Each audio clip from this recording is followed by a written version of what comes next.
Hello, welcome. Γεια σας και καλώς ορίσατε. Today I'm cooking with kumquats, one of my favorite fruits. Now, tell me, is this a traditional recipe? Actually, it's not, Charles. I had to invent one because when I was in Corfu, although they made these beautiful preserved kumquats and sweets and jams, when I asked them for a recipe, they had none. So I had to come back and create one for them. Corfu is the only place in Greece where you can grow them. That's right. Because of its wonderful climate. And they didn't even have a recipe. They didn't have a recipe. Thank goodness you were around to create one. And what's it were very lucky. What's it going to be? It's going to be duck with sweet wine, Mavrodaphne. Yeah, you must know the Mavrodaphne. Yes, with kumquats and mustard and honey, lots of nice things. Goodness me, it sounds very sweet. I hope my wines are going to be sweet now, because I got some wines coming good. Anyway, to start with, we're going to have a look at Lula in Corfu with the kumquats.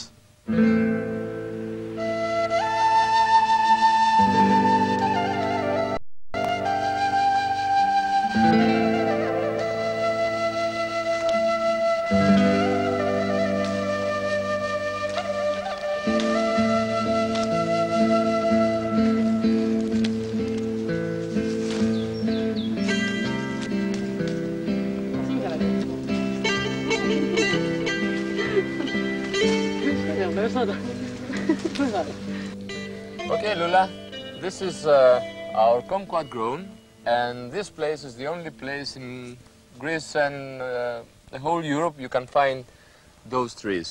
Why is that, Alex? Well, because Corfu's weather is very good for those trees. For this? Yeah, it's semi-tropic. Yeah. And they're perfect climate for it. Tell me, who brought the kumquats to Corfu? Okay, kumquat is a Far East tree. Yeah. You can find it in China, Malaysia, Korea, and all those places. It was brought in Corfu by an English lord named Merlin. That was in the beginning of the century, the 20th century. This lord had a big farm, and there are some workers working in it. Yeah. So some of the workers who were coming from this place stole it and brought it up here. That's the whole story. A successful story, yes. And also, you can I can tell you that the Chinese name for kumquat is fruit of love. That's why, it's a bit.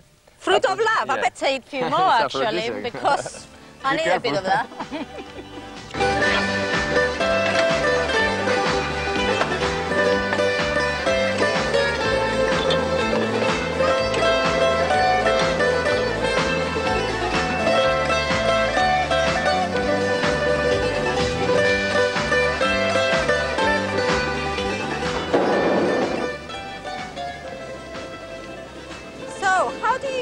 Different sizes of the kumquats? There are 3 sizes. Yeah. The small one, they're used for making chocolate candies.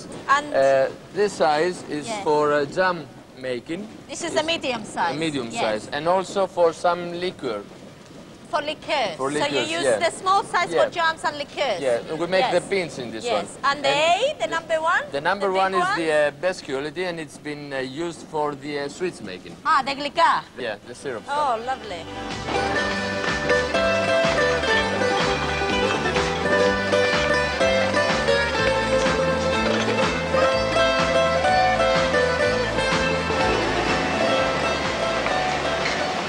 Alex, this is a huge machine. What do you use it for? Okay, this is for the next stage. After the chosen sizes, we bring it in here.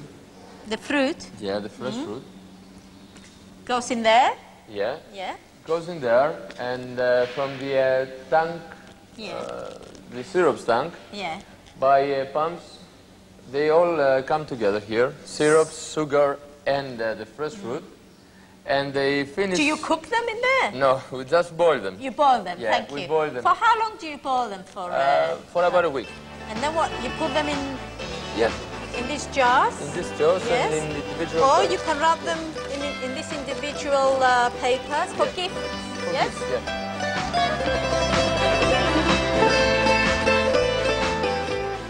So Alex, from this fruit, you make all these products. Yeah, we make sweets, liqueurs, jam, marmalade, and of course brandy, vodka, and many other drinks. Well, I like them neat, just like this. Mmm.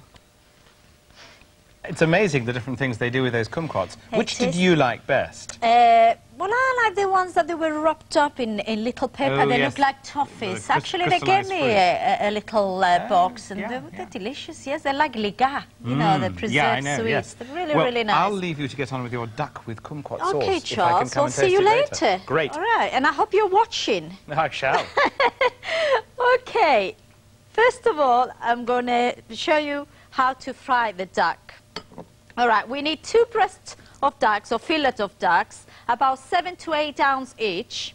Okay, first of all, add 2 ounces of butter in my frying pan with a little bit of olive oil. As you know, I always use a bit of olive oil when I'm cooking with butter.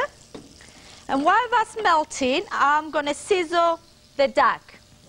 Okay, we need to put freshly ground black pepper all over, salt, and the next ingredient is paprika. Now we need quite a lot of paprika all over, like that. Wrap it in with your hands like that. Right, that will give it a nice color and also a nice flavor. Okay. Butter has melted and we're ready to fry the duck. Now fry the skin side down first, because we can get it nice and crispy. Okay, now this will take a couple of minutes to brown. So while that's browning, I'm going to show you how to prepare your kumquats. Now, all we need is about 4 to 5 kumquats, all right? You slice both ends off and then slice them into quite thick slices, really, like this. Now, if you don't have kumquats or you can't find them, substitute kumquats to 1 small orange. Just cut it into thin slices. Right, let's see what the duck is doing. Right, oh, that's looking nice. Can you see that? It's got a lovely golden topping, and that's what we're looking for. Now, you don't need to cook it very well, you know. You don't want to cook it through. You just want to brown it, really.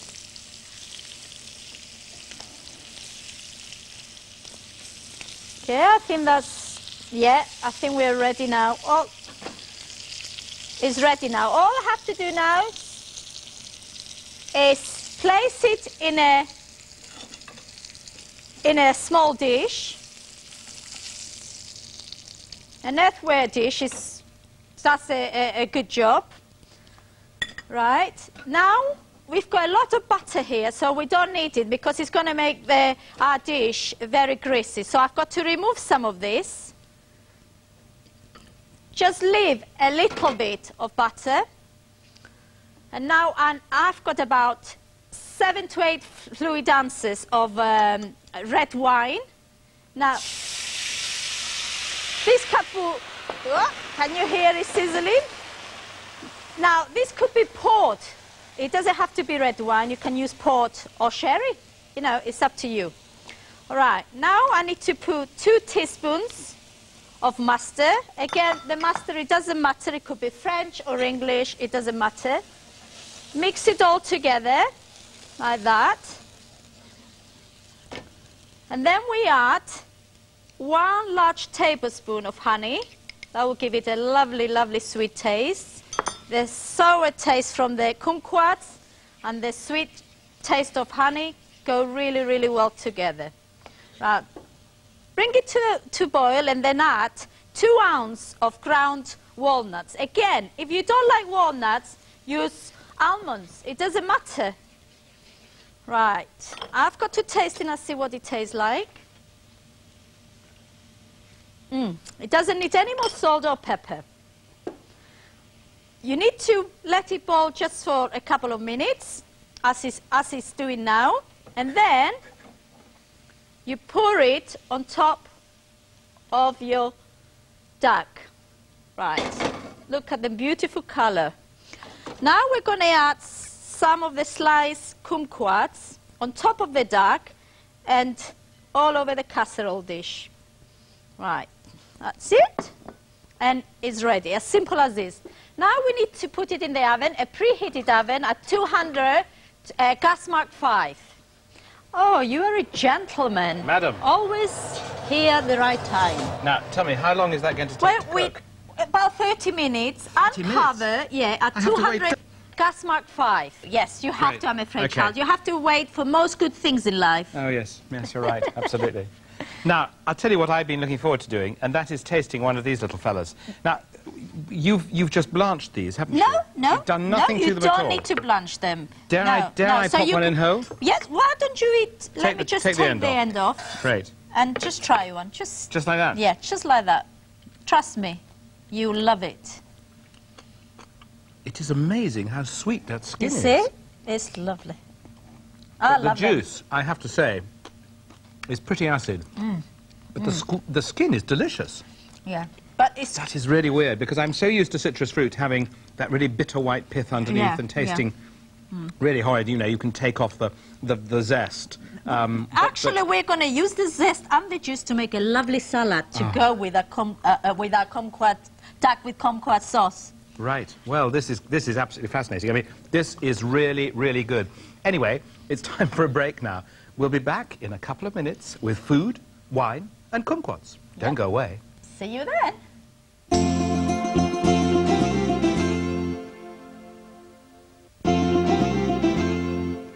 Welcome back. Now, before the break, I was making duck with kumquat sauce. Now, that's been baking now in the oven. So while that's cooking, I'm going to show you how to make a simple potato salad to go with our duck. Okay, in here I've got about 8 new potatoes that have been boiling now for 15 to 20 minutes. You don't want them very soft, and I have to drain them now because we do not need the juice. Now you can serve this salad warm. It doesn't have to be cold. As you know now, it's very trendy to serve warm salads in posh restaurants. And the Greeks started it from the beginning. Okay, started it all. All right, put your potatoes in a large bowl. The next thing we need to use is some zest of few kumquats, cut into fine strips like this. Put them in there. Also, we need few slices of kumquat. You know, I used about 4 kumquat fruit, actually, for this. You can use as many as you want. It doesn't matter, as long as you remember to slice them first. Right? And then I'm going to add few black olives, about a handful of black olives.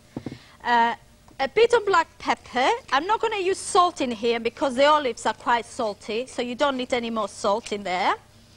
Right, and now I'm going to put some olive oil. This is going to be our dressing.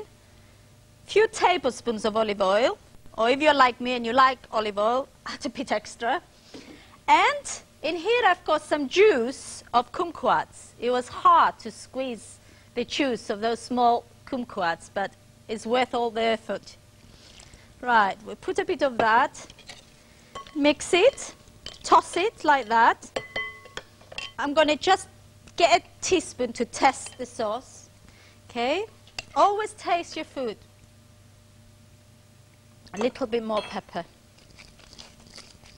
And it's really, really a lovely salad, this. Now, all you need to do is arrange a lovely bowl with some greenery and add your salad in there, like this. And we've got to decorate it with a little bit of chopped parsley. Doesn't this look appetizing? I think that looks absolutely brilliant. Now, let me get this. And it tastes fantastic. Oh. And I'm going to clean up all this mess I made. Oh, well, you know, someone has to do the hard work. Oh, goodness me, this looks terrific. Let me put it down here. Make some room for you, Charles. Wow. Oh, well, it's looking really, really nice. Haven't I done well again? I think you've done extremely well. I'm just looking forward to tasting it. All right, let me just serve it, Charles. Can you smells. smell those beautiful Yes. aromas that are coming out? It's very good. And I love the idea of putting walnuts in the sauce. I think that's Yes. particularly nice. Nice. But as I say, they can use ground almonds if they don't want to use walnuts. I think we need to put quite a lot Lots of sauce, this lots of now. sauce. I think Yeah. definitely lots of sauce. Yes, we need Brilliant. it. Okay. All that right, should and I'm do making us. a mess with the plate as usual. Can you see that? It all tastes the same. I Okay, can let's go serve for food it. like this. Ah, there's presentation for you. Okay. Do you want to Tastefully. help me, Charles, with this? I'll bring the salad. All right. You always get the easy jobs here. Well, you know, it seems sensible. I'm less Okay. likely to make a mess of it after all, aren't I? Now, I've got some wines here, which are not sweet, not dry. I mean, they're sort of off-dry, medium sweetish, because I noticed that you had the honey in your sauce. All right. And I want to see how my wines are going to go with your sauce. Okay, I'll serve you some of this while Give me some of you're... the sauce.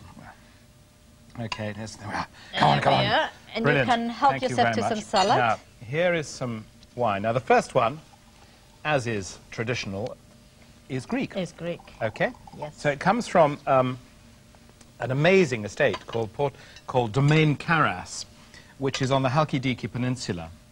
And they have a great big holiday complex there. And they are one of the first estates, really, that have actually started to use non-Greek grape varieties. So this white wine is actually a blend not only of the Greek grapes, Assyrtiko, Athiri, and Rhoditis, but also Sauvignon Blanc from France. Oh, that's unusual. And they use Or is Cabernet it not Sauvignon. very unusual? It isn't usual in Greece. It isn't that's usual. what It's I perfectly thought, true. yes. But it's got a lovely, crisp, honey and sort of grassy and lemony. It's a very fresh, nice white wine, but it is slightly off-dry, which is what I thought would work with your sauce, which had the honey in. No, that's really nice. Right, I hang can't on. believe it's Let's give it a Greek. try. Well, there you are. Made by Greeks. All made by Greeks. Oh, Now, there we are. let's taste I'm just going to this. go for a little bit of this Look, sauce. just right. The duck looks terrific. But I want to see how the sauce goes with the wine. Still pink inside, you see. That's what you want. That's pretty good. I'm pretty happy about that. Are you Let's happy just with try that? the duck. Just try the duck, because this duck does look wonderful. Would you like a bit of salad as well, Charles? Thank you. Because I like you to taste the salad as well. The duck is Nice. very successful. Thank you. The I'm quite kumquat proud of the it, kumquat actually. is honoured by this recipe, I think. I should charge them lots of money for this recipe, I think. That's pretty good with that, I think. Right, let's All right. move on to the next wine. This one is a Chenin Blanc, which is the grape variety, and this one comes from South Africa. It's from an estate called Villiera, and this particular wine is available over here. It costs £4.99, and you can get it at Bottoms Up, Thresher, or Wine Rack. And I think this is one of the best South African I like Chenin the way Blancs. you do it, so I'm Oh, going yes, to do that. It takes a bit of practice. you I'm know, going to sometimes- become an expert in wine Of by the course you time will. we finish this I may be a program. decent cook as well. You will be. I hope so. Very sort of fresh, fruity, almost got a sort of pear droppy character, and honeyed. Again, the honey flavour of this wine, plus the Oh, that's nice. the honey in your sauce, I thought might work well. Very nice. Jolly nice. Good wine, isn't I'm it? gonna Now, try just that again. as well. But it's quite dangerous for beginners, actually. Sometimes it sort of goes up the, wrong tube, The and wrong it tube. comes out immediately, out of your ears, And These kumquats really work nicely. This is the destiny of the kumquat. This should be called duck lula. Lula. Oh, thank you. Well, maybe we should name it.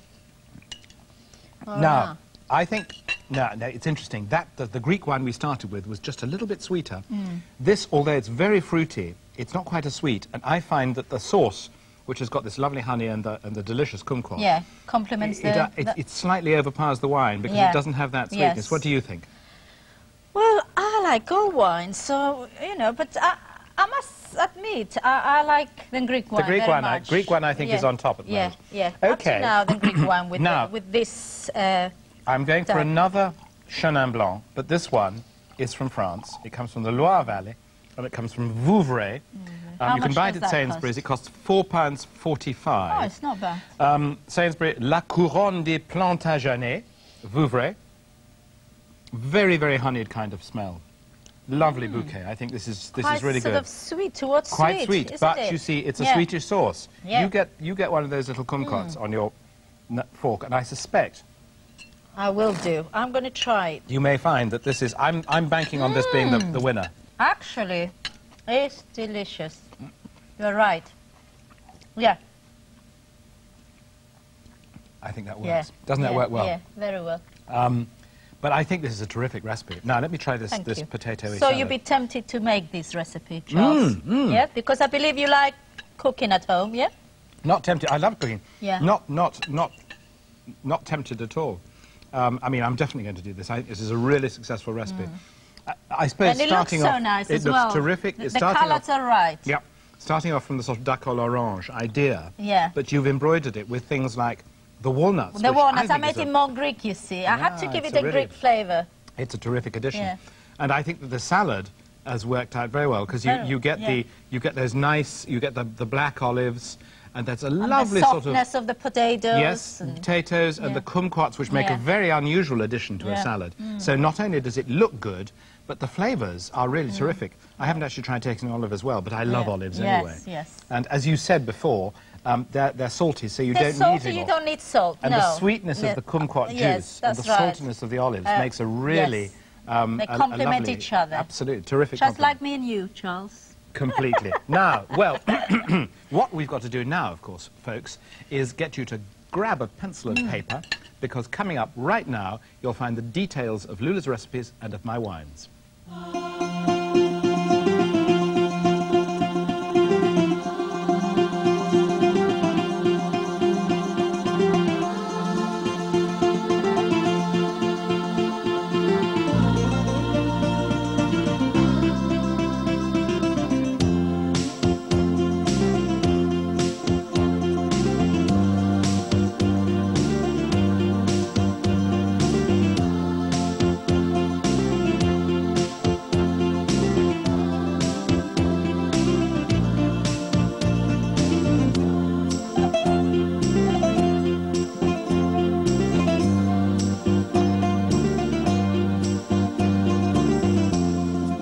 That's it for today. Next week I'll be in Karistos, which is Evia, and we'll be cooking greens, wild greens. Yes, because you went to see an old lady who collected the greens. That's right. I made these them, wonderful wild green pies. Terrific. Look forward to seeing you then. Bye. Bye-bye.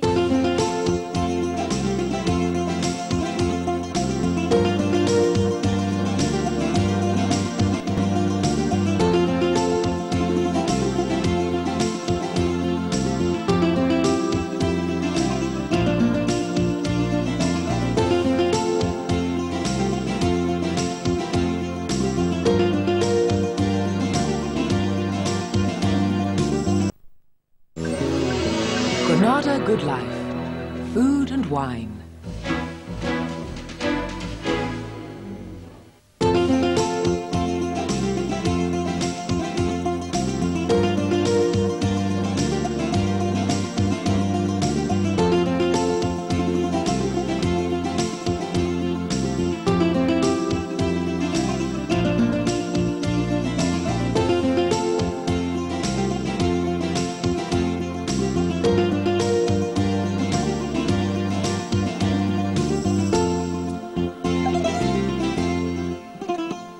Hello, welcome. Γεια σας και καλώς ορίσατε. Now, today we're continuing with our meat theme, and later in the show, you're going to be cooking lamb with spinach, aren't yes. you? But to start with, we're you're doing... one of my favourite things, one of the real classics of Greek, almost Greek street cookery. That's They're right. the kind of things you can just buy on the street and eat as You you're often wandering along. see people going to By the work way, in the it's morning. Spanakotiro Spinach and feta triangles. Lovely.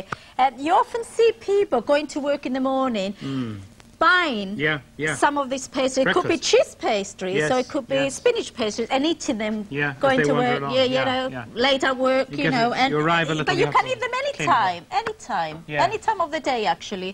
And they're fantastic for breakfast, lunch, or an evening meal, or a light snack. Yes, and I mean, one of the things which is going to be interesting for me is to see how she copes with this stuff, filo pastry. Filo. Because I've never worked with filo pastry. Do you know what Very filo thin means? Pastry. No, I don't. What? It means leaf. It's so fine that it's like a leaf. And that's what it actually means. So you learn another new word today, Charles. Goodness me. I'm going to start charging you, you know, with all this Anyway, to start with, we're going to look at a film that you saw at Charistos. Charistos is in Evia. And you went to visit an old lady who collected wild horta, and she lived in this lovely old house, and she actually lived in one room. She cooked there and she slept there, just like my grandmother used to do in the olden days. Terrific. And she collected this wild horta and she made these beautiful pies. And Wonderful. she actually cooked them on an open fire, which Amazing. was really nice to see. Let's watch it.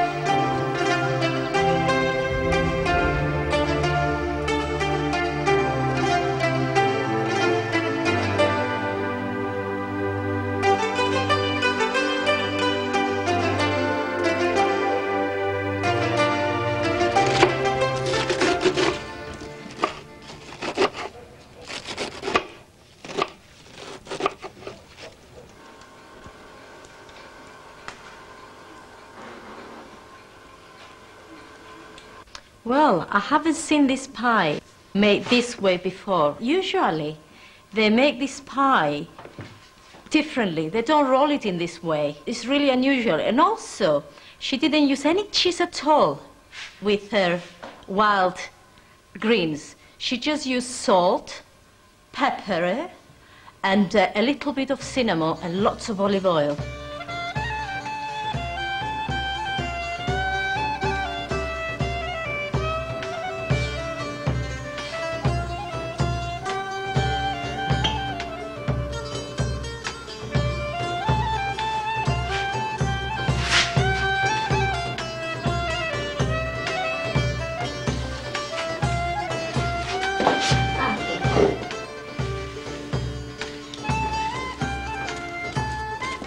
As you can see, she didn't put her pie in an oven.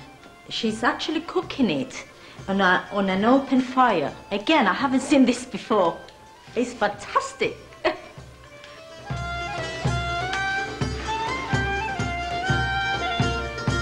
Tell you one thing, you need a lot of patience.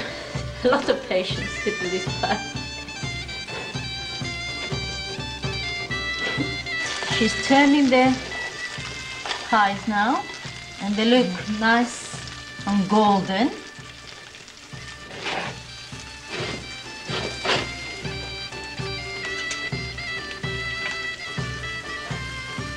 Irlandes hotdoggites. Γιαγιά μου παίρνει λιτήρι πολύ, ναι, στις πίτες. I just asked her if her grandmother used to make them this way, and she said her grandmother was the best in making these pies.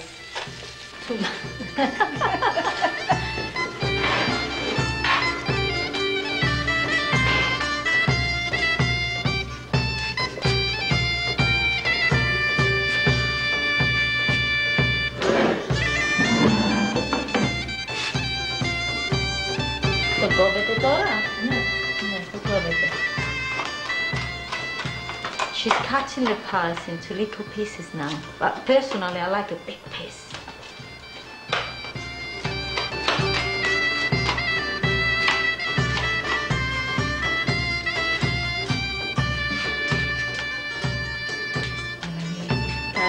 Ναι, για να μην καεί.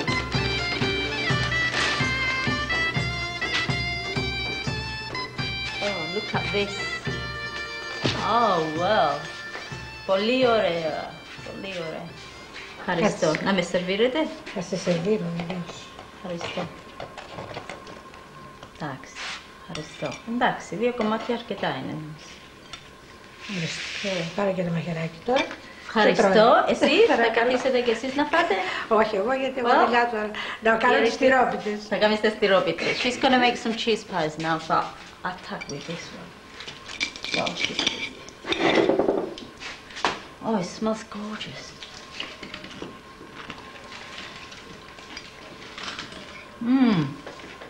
It is lovely. The pastry is flaky. And the mixture is moist. It's really, really nice.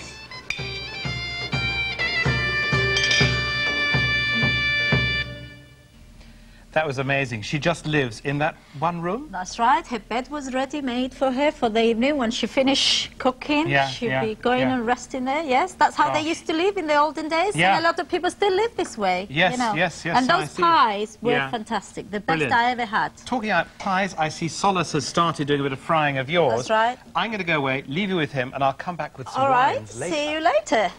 Okay. First of all, I'm going to show you how to make the filling for our pies. You need a large pan, frying pan to start with, and a couple of tablespoons of olive oil. That's right. Now, we also need quite a lot of spring onions, a big bunch of spring onions, but have them finely sliced, please, or finely chopped, all right? You add them to your frying pan. Just give them a stir. You don't need to fry them first before you put your spinach. Just give them a stir to coat them with the oil. And then you need about 1.5 pounds of spinach. Now, you have to wash your spinach very well because it can be very gritty and dirty. And then chop it, right? That's all you need to do. And you add your spinach a bit at a time. Otherwise, your pan is going to go really full and it will start dropping from everywhere. All right, we'll add a bit more. It does, doesn't it, Solus? All we have to do now is cook this for a couple of minutes until the spinach is wilted.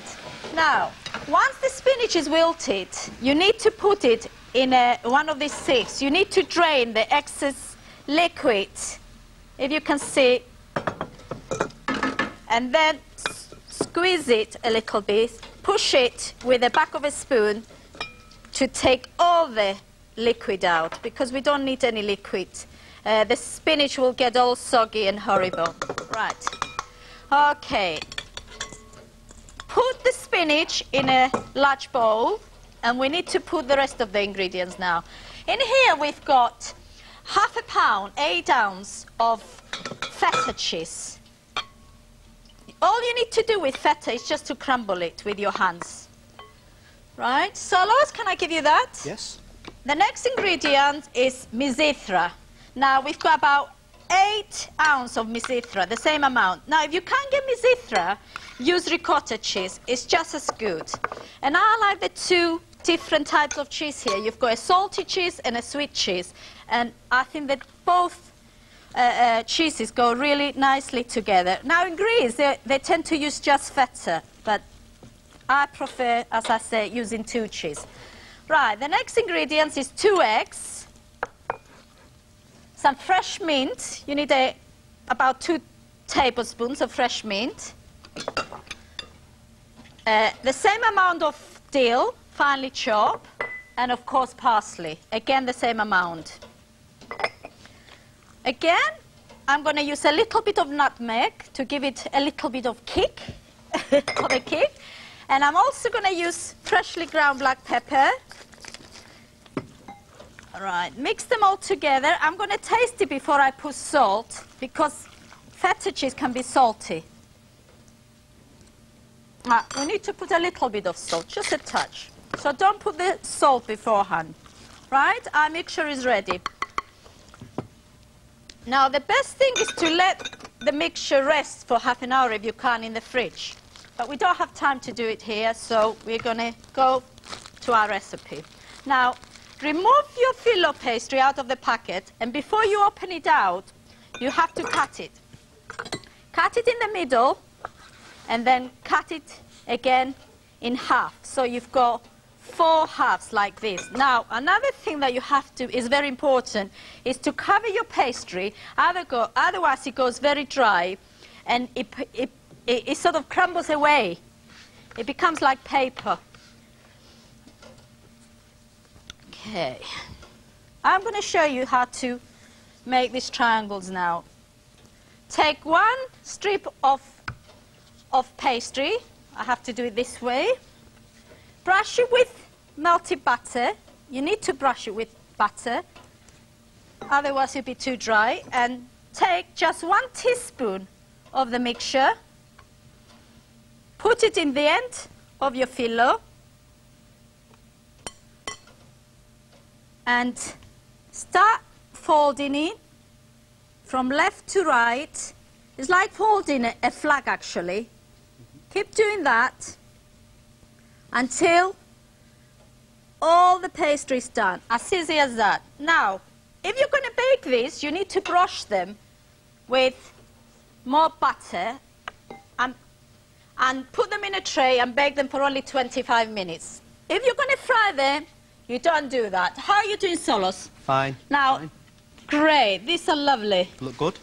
Fantastic. I actually prefer them when they're fried. It's a bit naughty. Do you prefer them when they're fried? Well, you're slim. Naughty but nice. Naughty but nice, yes. Charles, Yeah, you must I'm try afraid one of these. I couldn't stay away any longer. Solos, why don't you have one? please. Have you noticed he cooked 3? What do you think of them? I think they're absolutely delicious. I Very love them. spinachy. Very spinachy. Very spinachy, but I like that because I love spinach. And another thing I think which comes through beautifully, and that's the mint. The mint, yes. The mint yes. really sort of picks... I have to say, Lula, these are much better than any of these that I've ever met in Greece. I really mean that. I get people from Greece asking me the recipe. And of course, These are just brilliant. It's fantastic. You never get bored of them either. It's incredible. Okay. Now, we're going to take a break now. We'll be back afterwards, and Lula's going to be cooking some lamb with spinach, and I'm going to have some wine.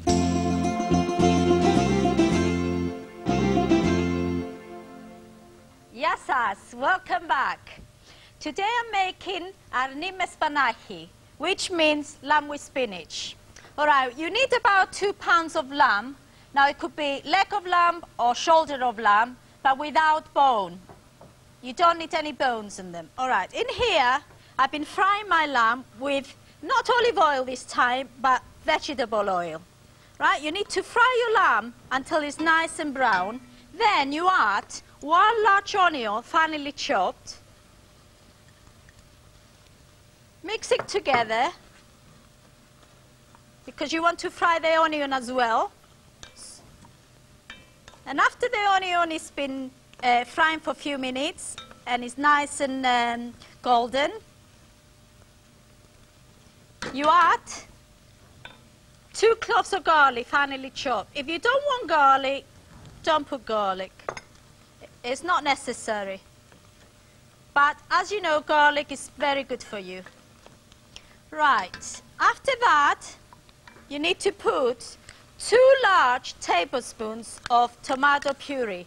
We're not putting tomatoes, but tomato puree. Now, you need to mix that really well, like this. And then you need to put about 1 cup or 7 to 8 fluid ounce of red wine. Now, you have to use red wine for this because, you know, you want a lovely red sauce. So it's best to use the red wine, and I think red wine it goes nicely with the spinach. Right. We're also going to use a teaspoon of sugar, but if you're on a diet and you're watching your weight, avoid the sugar. But I think it's essential to put the sugar in. Also, we need a teaspoon of ground cinnamon. Now, I've got to cover the meat with some hot water. If you've got a homemade stock at home, use that. Or you can use vegetable stock, a vegetarian stock. Right. Next thing I have to do is to season it with salt and pepper. Bring it to the boil, cover it and simmer it for at least 50 minutes. Sometimes it takes an hour, or until the meat is nearly done.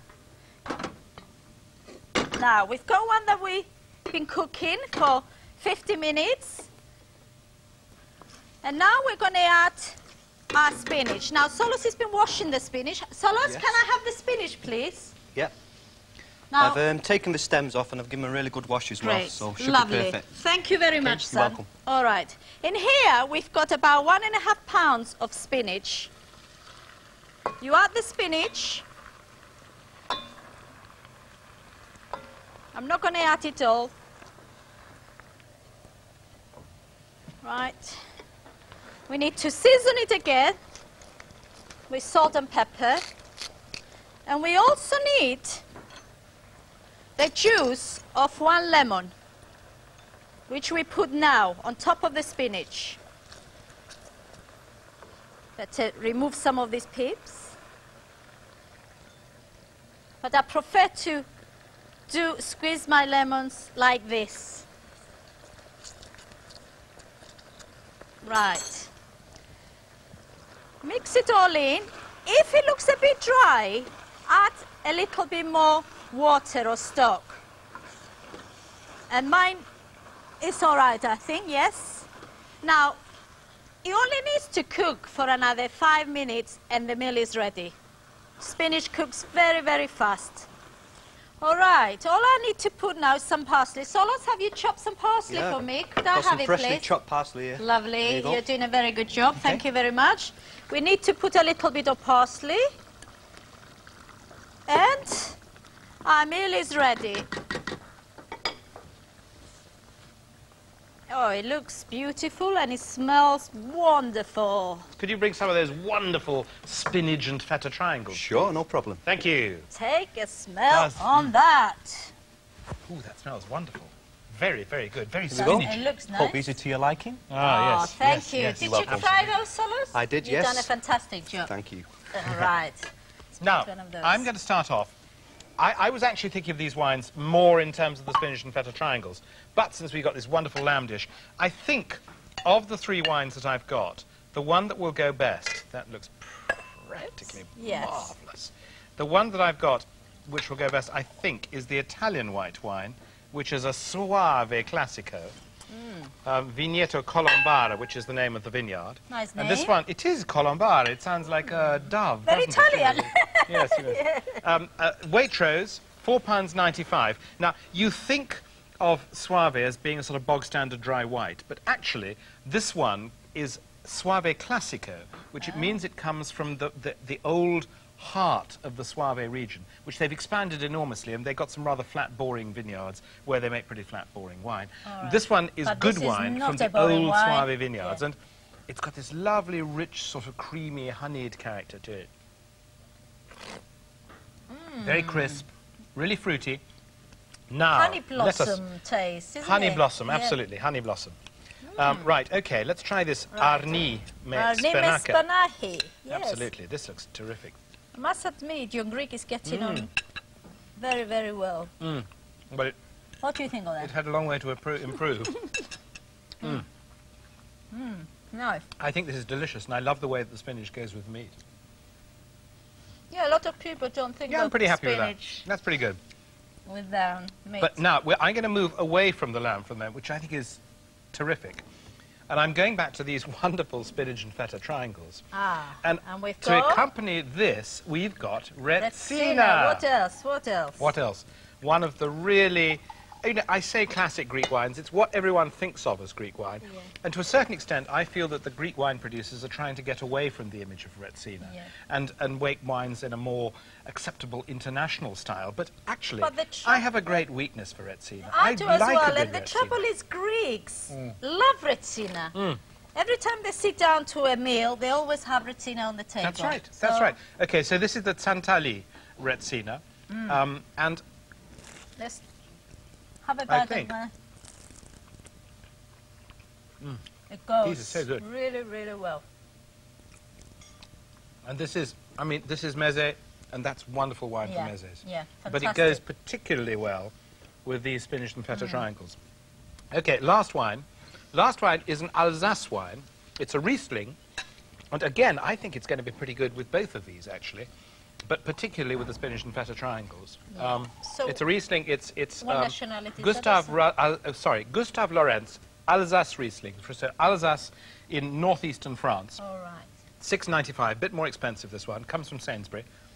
I think that's a terrific wine. Smells Very nice. sort of steely. Yeah. Do you think you have to pay a bit more for a better bottle of wine, or Well, it depends is what you're it getting. A Yes, lot of I think- snobbery in No, I mean, spending much You get money? what you pay for, mostly. If you'd like to try Lula's menu at home and my wines, here's today's recipe recap.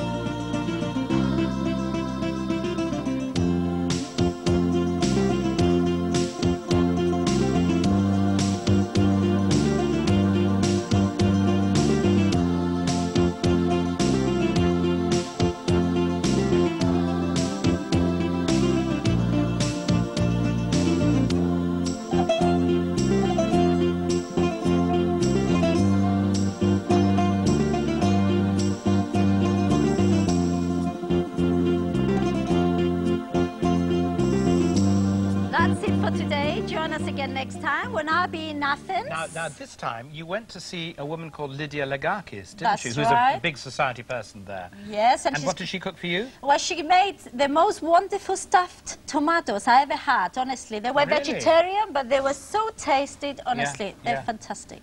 But you're going to be going to do stuffed peppers, aren't you? Yes, I'm going to do some stuffed peppers with mincemeat this time and some potatoes. And I shall have wines to go with them. See you then.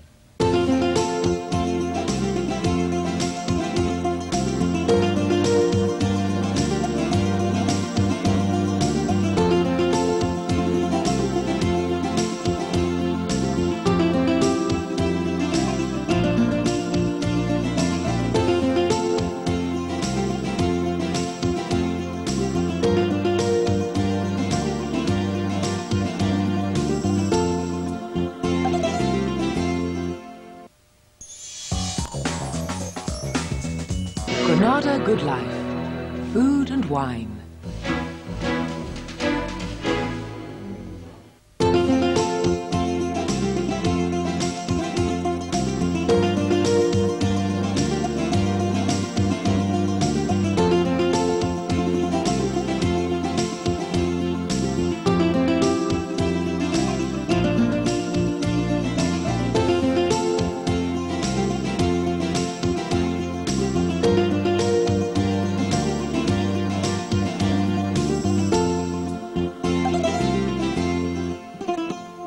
Hello, welcome. Γεια σας και καλώς ορίσατε. Now, today is the last day in our series on meat. Unfortunately. Yes, well, we're moving on to vegetarian next time. But Yeah.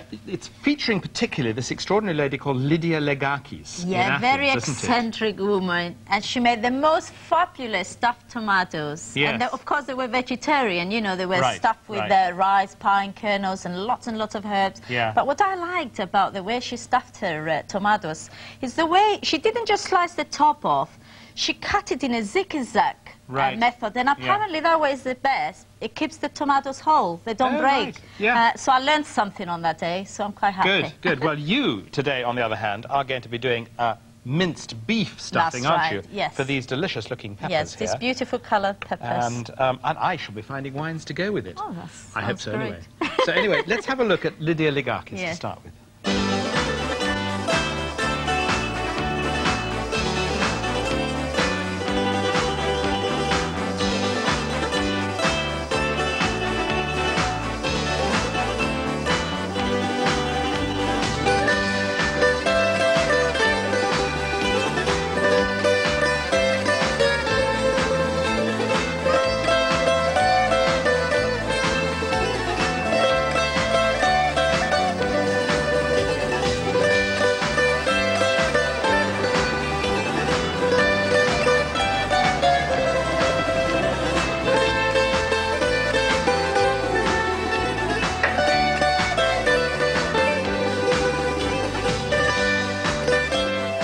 I believe this is one of your favorite recipes, tomates γεμιστές. Oh, it is, Lula. It's my favorite because it's so. Tomates γεμιστές is such a versatile dish. I prepare it for vegetarian friends. I use it for luncheon dishes with a nice crisp salad. Sometimes I use it on a buffet table. I make lots of them smaller, and I have them buffet because they're eaten cold at room temperature. Oh, right. So You can eat them work warm. very well. Yeah. But warm, but they're very nice at room temperature as well. Can you tell me what you put in them? Well, first, as you can see, I scoop them out, I open them, and then I chop onions very finely, or put them in the blender, whatever. And then I use a little mint, dry mint. Yeah. Lots of sugar. Lots of sugar. Lots of sugar. Yeah, This good. is the secret to Yeah. very nice stuffed tomatoes. Yeah. Lots of sugar, parsley, pine nuts or pineapples. pinolas. Yeah, I love that. Very few raisins, and a few breadcrumbs to give a nice finish to the tomato Yeah. And a caps, bit of which I'll garlic, I put. can A see bit here. of garlic. And some, And of course the rice.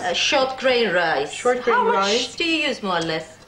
It depends, because Are you a typical Greek cook? A bit of this, a bit of I that, have a to cup how of much- that, a handful of this. I can't say, that's yeah, why they never that's measure why I'm anything. hesitating. Yes. Exactly, I don't know Well, exactly, but you feel it when you saute all of this and it has a nice firm, more or less firm consistency, then you know you have enough rice. Lula, don't you agree that this is the most difficult part of the whole dish? It's so easy. But somebody has to do it. Somebody has to do it. Next time you do this, make sure you invite a nice friend who likes to sit and chit-chat, and you have her pulp the tomatoes while you do something else. You must have some nice friends. I have nice friends, but it's the country as well, where we still have time to do things. So we emptied our tomatoes. What are you going to do now? We empty them. I'm going to put a little salt in the tomatoes.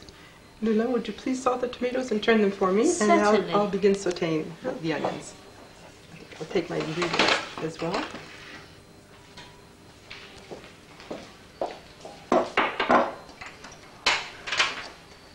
I've heated some olive oil, and now I'm going to add these 2 large onions, which I chopped.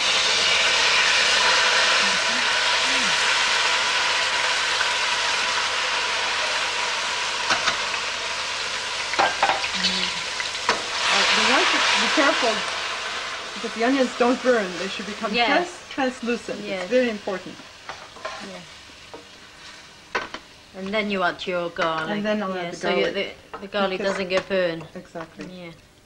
And then I'll put some salt and pepper and a little sugar in this. Tomato puree as well. And then I use a little, if the tomatoes aren't red enough or ripe enough, I add a little tomato paste to make it bright and happy looking. It's looking really nice. Is it? Does it look red enough to you? Yeah, it smells nice as well. Yeah. This has to cook for about 10 minutes. All right. First, so I think I'm going to put a little sugar and a little salt. And, you know, I usually just throw it in, but I'm going to be a little more disciplined today. I think this is simmered enough, and I'm going to add the rice first. And I'm going not to put all the rice in immediately. I just want to see how the consistency is. I'll just put the mint, the parsley. Okay. Do you want me to throw the pine kernels in? And then these very few, if you have them. If you don't have any raisins, it doesn't matter. Yeah. I don't cook this very long. So our mixture is ready now. We can get Let's with do the this. stuff in the tomatoes now. All right, lovely. Greek friend. Exactly. And now what I'm going to do is sprinkle some sugar inside the tomatoes. That's right. Inevitably, someone leaves one tomato stuffed. I've done that many times. Some people like to put cinnamon, don't they? Onions are delicious. Onions. I think this needs a little more. Just fill it lightly. You don't fill them right to the top, do you? Not to the top, because talking and cooking, you know, and but the color helps. Does it? So that everything else will adhere to the tomatoes. And this olive oil will give a nice shiny taste on the tomatoes. I follow you. Follow me? Follow you. Because they become boiled, don't they? The tomatoes become boiled instead of roasted. Let's do that then. So, shall we? But the tomatoes are ready and they look beautiful, out of this world. I want you to taste this. I can't wait for this. And we'll see what you think. Oh, definitely. This is fun.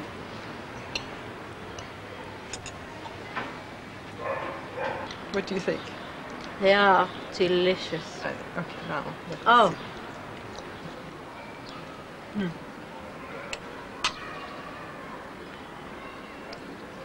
They're nice, aren't they? They'll probably be even tastier tomorrow. Yeah, definitely. They always taste better the following day. You take them out a few hours ahead of the time you serve them. And well, Lydia, I want to thank you very much. Thank you for so all your hospitality. This is so much fun. Drink to you. Banda de Now, I gather that was a very difficult place to film because she had this amazing apartment with all sorts of electronic gadgetry. They kept going off, you know, it was either her lift that was ringing, or her telephone, or her cooker, or her electric blinds, you know. Electric blinds? Yes, she had these blinds in the window that kept going on and off, and the camera guy was going berserk, you know. Oh, really? Because we had to stop filming every few minutes. And the other thing was, am I not right in thinking that she has a bean soup making contest? That's right, yes, once a year, and all these sort of big people, you know, with lots of money gather around, and they take you know, they have a competition to see who makes the best fasolada soup. Right. And guess what? I had to make a fasolada soup for all these people. Did you get a film of that? We did, Oh, good. and that will come later on. Oh, great. And guess what? What? They liked it, Oh, and they terrific. Of course they liked invited it. me Of course to they go liked next year to I'm attend delighted. to the competition. Brilliant.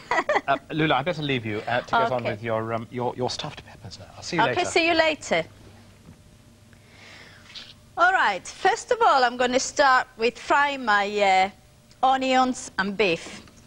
We need about 2 tablespoons, sorry, of olive oil. You don't need a lot of olive oil because our meat has quite a lot of fat in it.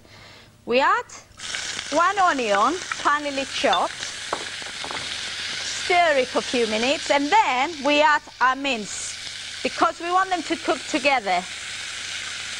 Like that, break it up with your hands. We've got about 12 ounces of mince beef here. Now we need to stir it and break off the lumps, like that. Now this will take about 5 to 10 minutes to brown. So while that's browning, I'm going to show you how to prepare your peppers for stuffing. Okay, here we've got different colors of peppers. I'm going to show you how to prepare this one. Just slice the top off and empty the cavity. Take all the seeds away. So you've got a nice empty pepper. Do the same with the other one. There we are. Sometimes peppers don't stand very well, but there is a little trick here. You can cut the bottom of the pepper. Try not to cut them too deep, but if you do cut them too deep, do a little bit of patchwork. Put the bits back into your pepper. Now our peppers are ready. I'm just going to put them in my dish. As I said, I need the tops to put them on top when I stuff them. And let's see how our meat is doing. Oh, it's going nice and brown now. It still needs probably another 2-3 minutes. I don't know if you can see it, but it's changing color now. And it's smelling nice.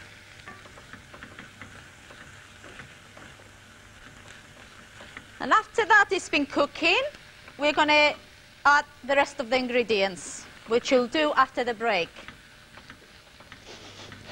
There's a very nice smell here, Lula. Ooh, yes. That's coming why on you're nicely. here, isn't That's, it? oh, But absolutely. nothing is No ready, question. I'm afraid, Charles. Oh, well, you I'll have come to back be later. patient. Ah, goodness me. Well, we will give you all the details of Lula's recipes in the second half. But now it's time for a break. We'll be back in a couple of minutes to sample the finished dish and try some excellent wines. Don't go away. See you later.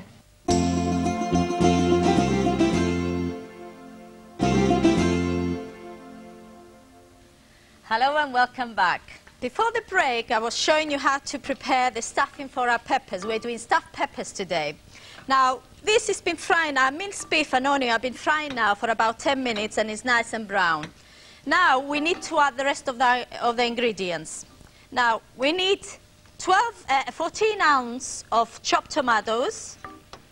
Put the heat higher. Right. We also need a teaspoon of tomato puree. Just 1 teaspoon will thicken the sauce. And here I've got 2 ounces of washed and dry pudding rice. Now, I like to use pudding rice in stuffed vegetables because pudding rice absorbs more juice and it makes things taste nice. Now, in Greece, sometimes they use trahana, which is pasta made with wheat. And mostly it's used for soups, actually, but they do use them for stuffed vegetables as well. All right. Next thing I need is a little bit of sugar, just a teaspoon of sugar, because the tomatoes can be very soury, so the sugar is good for it. And also we need lots of herbs. We need about 3 big tablespoons of parsley. Herbs are very important in stuffed vegetables. And Now, if you don't have fresh herbs, don't worry. You can substitute the fresh herbs to dry herbs. Here I'm going to use just 2 tablespoons of fresh chopped mint. Mix them all together. And now we need to leave it to simmer for about 15 to 20 minutes, that's all. Now, while that's simmering, I'm going to show you how to stuff our peppers. Now, we've got some that we prepared earlier, and it looks like this. Greeks love stuffed vegetables. From young to old, including me, and I love them. And they stuff anything, really. It depends on the season, you know, what vegetables they have. Okay, so sometimes they will stuff courgettes or cabbage leaves or spinach, onions, anything really. All right. Just fill up peppers like that. Not right to the top. Just leave a little bit of room. Like that. Now this make an excellent light lunch, or actually they're lovely for starters as well. They're delicious for starters. There we are. Oh, it's looking really, really nice. And what I like is you can still see the herbs in the filling. That's what I like to see in stuffed vegetables. There we are. We put the tops on.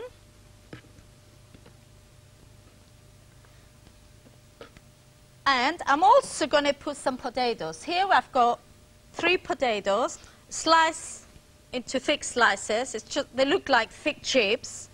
Now, this will make a more filling meal. So you won't just have the stuffed peppers, but you'll have some nice potatoes to eat with your meal. And the kids love them. Right. You also need quite a lot of olive oil in here, probably half a cup of olive oil. Now, this is not virgin olive oil, just olive oil. Now, you can use vegetable oil if you want, but I think olive oil is better. It gives it a nice taste. Now, we need some pepper, some salt, and we also need half a pint of hot water mixed with 2 teaspoons of tomato puree.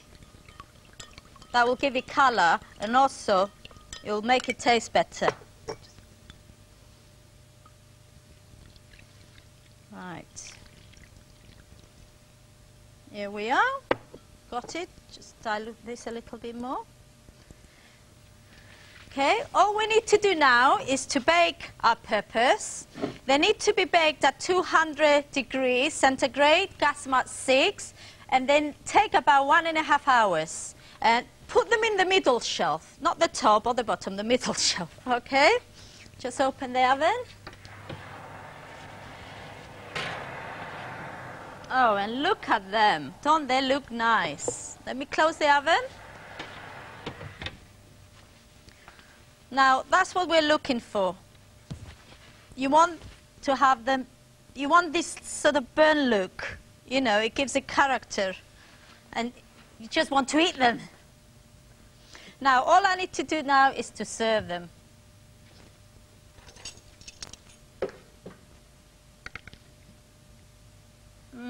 And they haven't broken either. Now, a lot of people would be scared thinking 1.5 hours in the oven. Oh, surely they're going to break, but I'm just proving it, they do not break. And don't forget you've got potatoes there that need to cook for 1.5 hours. Otherwise, they wouldn't be cooked at all. All right, let me just put some potatoes as well. I don't think I have enough room for all the peppers in there. And can you see how nice the potatoes look? The tomato puree gave them a nice glaze, red glaze all over. Okay, all I have to do now is serve it to Charles. Lula, they look absolutely delicious. Oh, and I got some terrific wines lined up. Now, yeah. oh, goodness me, those are good. Now, while you're serving me, I'm going to serve you some wine. All right, red Now, wine. Yeah, that's right. We're starting off with a Greek red. Now, I always think that with cooked peppers, not green peppers, which are much sort of grassier. Yeah, I don't like them. Which I don't enjoy as much as red, yellow, and orange. But I always think that with the very, very aromatic flavour of cooked peppers, what you need is a very fruity red wine. And so I've got this. This is quite an expensive Greek red. It's Domaine Mercouri. And I think this is an absolutely terrific red. It's £6.99 from Le Nez Rouge, but it's I think one of the best Greek reds I've tasted in a long time. Very nice, yes. Isn't that lovely? Now, just try. Now, I was interested with the peppers. Now, you left the top off. You didn't cover the peppers when they were in the oven, did you? No, I didn't put foil. Yeah. The reason is, well, you can see it. Yeah. If you put foil on top, you'll end up with sort of boiled peppers. And you won't get this beautiful effect. You won't get the sort of browned, crispy effect. Yeah. Now, I've just had a mouthful of that green pepper, and a little Does it go slurp well of with the wine. wine? Well, the wine is a little too serious for the pepper, actually. I do. Let's try it with the stuffing. It's nice with the stuffing. Is it? It's a little too serious for the yellow pepper. Now, let's try the next wine, which is an Italian wine, fruitier, lighter, easier, called Teroldego Rotagliano. Comes from the northeast of Italy. It costs $4.29. This decent price, $4.29. Much cheaper than Victoria the Greek. wine. Yep, and you really smell that fruitiness. It's almost sort of rather like Beaujolais. Yeah. Very fruity, sort of cherry perfume. Although I'm not too keen on Beaujolais. Well, just try it with a pepper and see what you think, because I suspect that this may be a slightly better match. More dry, is it? I don't know. Works much better, doesn't it? Because it's easier. Yeah. It's got less tannin. It's fruitier. The third one, I'm trying an Australian Shiraz because, again, magnificently fruity. This is a Darrenberg Shiraz from McLaren Vale, $5.99 from Oddbins. Oh, that smells nice as well. Terrific, yes. But, again, I'm not sure that it's perhaps a little serious. For the pepper, lovely wine, isn't it? Lovely wine, but I think... It's a bit too oaky. Yeah. It's a bit The too French oaky. one is... It's a terrific wine, and in many other cases I think it would work very well. But for me, the one in the middle, the Italian the same one... with me. The Italian the Italian. one, Sorry, I thought it was French because you mentioned I mentioned Beaujolais. Beaujolais, that's right. No, yes, the Italian, the one is Teroldego definitely... Rotagliano, for this particular dish, I think works very well. It's a beautiful stuffing, this. Very good. What about the potatoes? Oh, gosh. Taste the Haven't tried potatoes. Mm. Don't they Delicious. taste nice? Right, anyway, if you'd like a reminder of the ingredients in Luda's wonderful recipes and details of my wines, here's today's recap.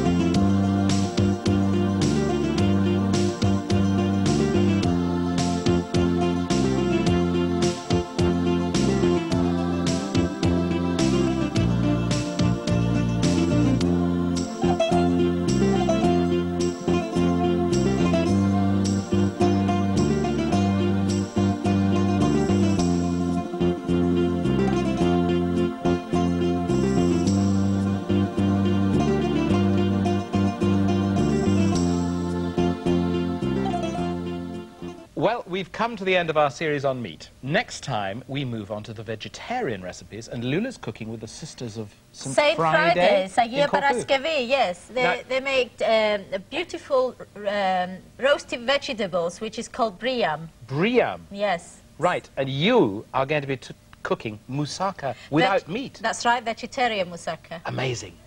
I'll be back with the wines to go with it all. See you then. Bye. Now...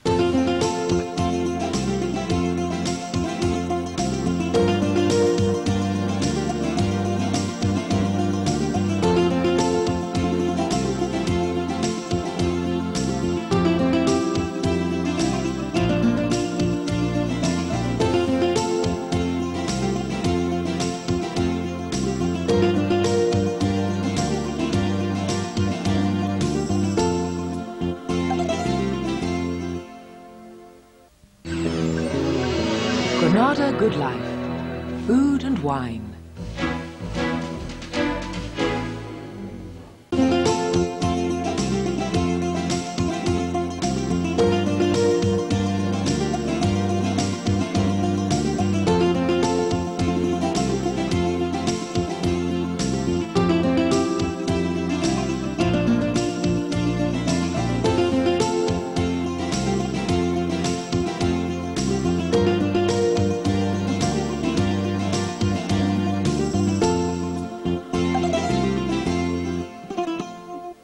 Hello, welcome. Γεια σας και καλώς ορίσατε. Right, today it's the start of the vegetarian season. Oh, my Now, favorite. vegetables. Yes. Don't you get wonderful vegetables in Oh, Greece? you do. Through the summer especially. Yeah. I mean, All the markets with the sort of Yes. great piles of aubergines Yes, and it's tomatoes yeah. and peppers. Unbelievable. Did you come across any sort of unusual vegetables? unusual. when you Well, were it out was there? nice to see courgettes with the flowers on, Ah, you know, yeah, which you yeah. don't see here. And obviously, they use the flowers as well in Greece. They stuff them, you know. That's right. Lovely. Stuff anything that moves. Yeah. Also, I came across some beautiful peppers. Uh-huh. They look like chilies. They're light in color and very fine. They're not thick are they like our hot? peppers. No, they're sweet peppers, and they're delicious. Again, they stuff them with mincemeat or vegetables or Yeah, rice. yeah, yeah. You know, absolutely. Oh, with feta. I had them stuffed with feta, which is Goodness me. excellent. Yeah. And the tomatoes are so nice in Yeah. Greece. They taste I like know, tomatoes they used to taste like- taste yes, in I the know, olden those days. are rather you know. watery ones that we Yeah. have over here. They're beautiful. Anyway, today you're going to be making a moussaka, sort of, but Yeah, just vegetarian. aren't you? Vegetarian moussaka. We are not going to use any meat today, but we're going to use lots of mushrooms for the Terrific. filling. Great. Yes. And the film you made out in Corfu was Yes. with some nuns. Yes, wasn't it? Agia Paraskevi, which is Saint Fridays. Ah. Only 4 nuns lived up there, Right. and they were really nice, and they cooked the most wonderful meal I had. Well, let's take a look.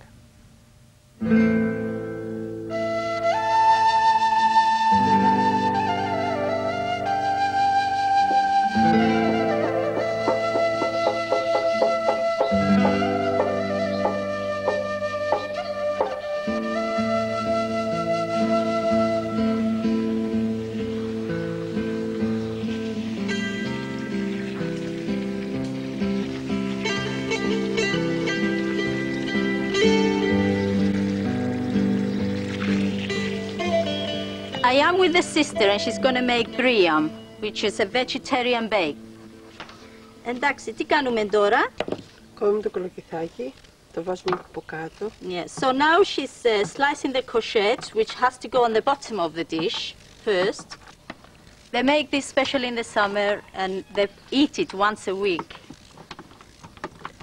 Το τρώγεται που νηστεύετε αυτό το φαγητό? Ναι, γιατί είναι λαδερό. Ναι.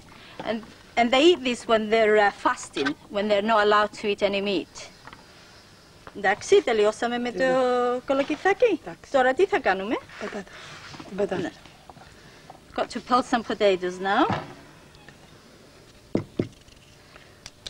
The potatoes I'm cutting in half and then into slices. I told her if I'm not doing it right, she can sack me. You know. Τώρα θα βάλουμε την πιπεριά. So we're putting this beautiful sweet Και πράσινη και κίτρινη. sweet green peppers which grow here in Greece. So she's putting red and green because you're looking at color as well here. Εντάξει, ας σας φέρω τη μελιτζάνα. Πόσες μελιτζάνες θα βάλουμε? Θα τις βάλουμε και τις δύο. Yeah, so we've got to put 2 aubergines as well to this oven dish. I better watch how she does it. Γιατί αυτές μαραίνονται. Yeah, so we have to cut this a little bit larger. 2 λεπτές. 2 λεπτές? Yes. Oh, she just told me off. I'm cutting them too big. Αυτό βγάζει 8 μερίδες. This dish will make, it's good enough for 8 portions. Now we're going to put some garlic. We have to cut it in 4 and then cut it up again in small pieces. They all tend to do this in Greece. They don't use one of those garlic squashes or Κομματάκια grater. καλύτερα. Πιο καλά κομματάκια. Όχι. Best when they're in little pieces. Γιατί? Όχι τριφτό. Γιατί έτσι πρέπει. Ναι. So it should be, she said. Now we're going to add 2 large onions. I better watch her how she does it. Λεπτό να κόβεται για να μπορεί να ψηθεί. She said I cut it too thick. I know. They grow a lot of these vegetables here in the garden. Και νομίζω είσαστε καλές μαγείρενες, I told her I believe she's a very good cook, but she said no. Τι θα βάλουμε τώρα? Θα ξεφλουδίσουμε την ντομάτα, θα βγάλουμε τη φλίδα. Ναι. So we have to peel the tomatoes. These are fresh tomatoes, but apparently when they don't have fresh tomatoes, they use tin tomatoes. He said it's all right, but obviously it tastes better with fresh ingredients. Το φλούδι δεν είναι ωραίο να το αφήνουμε? Just asked her, is it all right to leave the peel of the tomato? And she said no, because it's quite tough. They will do. Έχει άλλη? Όχι. Εντάξει είμαστε? Δεν έχουμε άλλη ντομάτα. We ran out of tomatoes. Αυτό. Όλο θα το βάλουμε. And we need a big bunch of parsley. Δώστε και λίγο μένα και λίγο σας. Εντάξει. Μισό καθένα. Πάλι έτσι θα το κόψουμε? Ναι, μικρό λίγο. All right. Again, we don't use a chopping board here. We use our hands. My gosh, she's fast. Can't keep up with her. Εντάξει, τώρα τι βάζουμε? Θα βάλουμε τα υπόλοιπα υλικά. Το λάδι, Now all the vegetables are in. She's going to put the rest of the ingredients. The olive oil, she said. Λάδι είναι από ένα φλιτζάνι του τσαγιού. Yes, so we put about a cup of olive oil. Virgin olive oil in here. That's Γιατί είναι χορταρικό και το πίνει. Yeah, it needs a lot of olive oil. Είναι oregano from the mountains, probably grown from around here. Πάρα πολύ ωραίο. Ναι, πολύ ωραίο. It's beautiful, she said. Ναι.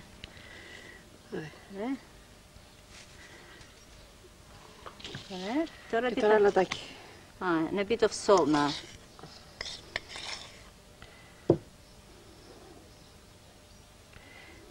Βάζουμε 2 κουταλάκια του γλυκού. We put about 2 teaspoons of salt. Πιπέρι δεν βάζουμε? Ναι, και πιπέρι. Ξεχάσαμε το πιπέρι. We forgot the pepper, but we're going to get it. Yes. Γερόντισσα. Σας ευχαριστούμε. Ευχαριστούμε. Εντάξει, και μισό κουταλάκι. Μισό κουταλάκι του γλυκού. Είναι περίπου από μισό. Εντάξει. Μισό κουταλάκι του γλυκού. Πιπέρι. So that's black ground pepper. To finish the meal, we put a cup of water. Now she's going to mix it with her hands. It's the best way. Not with spoons, that's how she does it.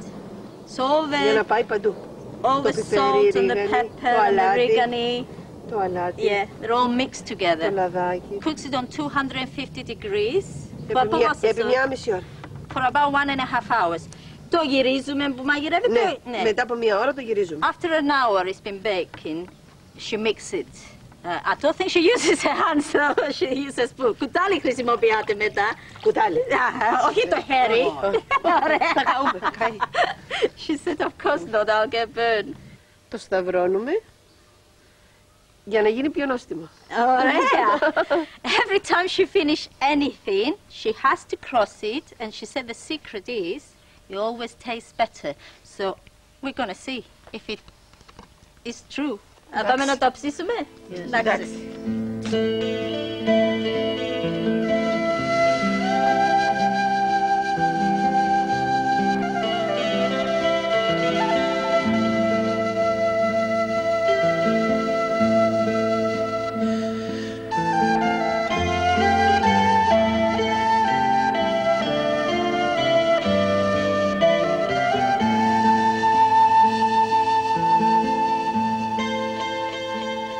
Well, the biryani is finished. It looks beautiful and it smells delicious.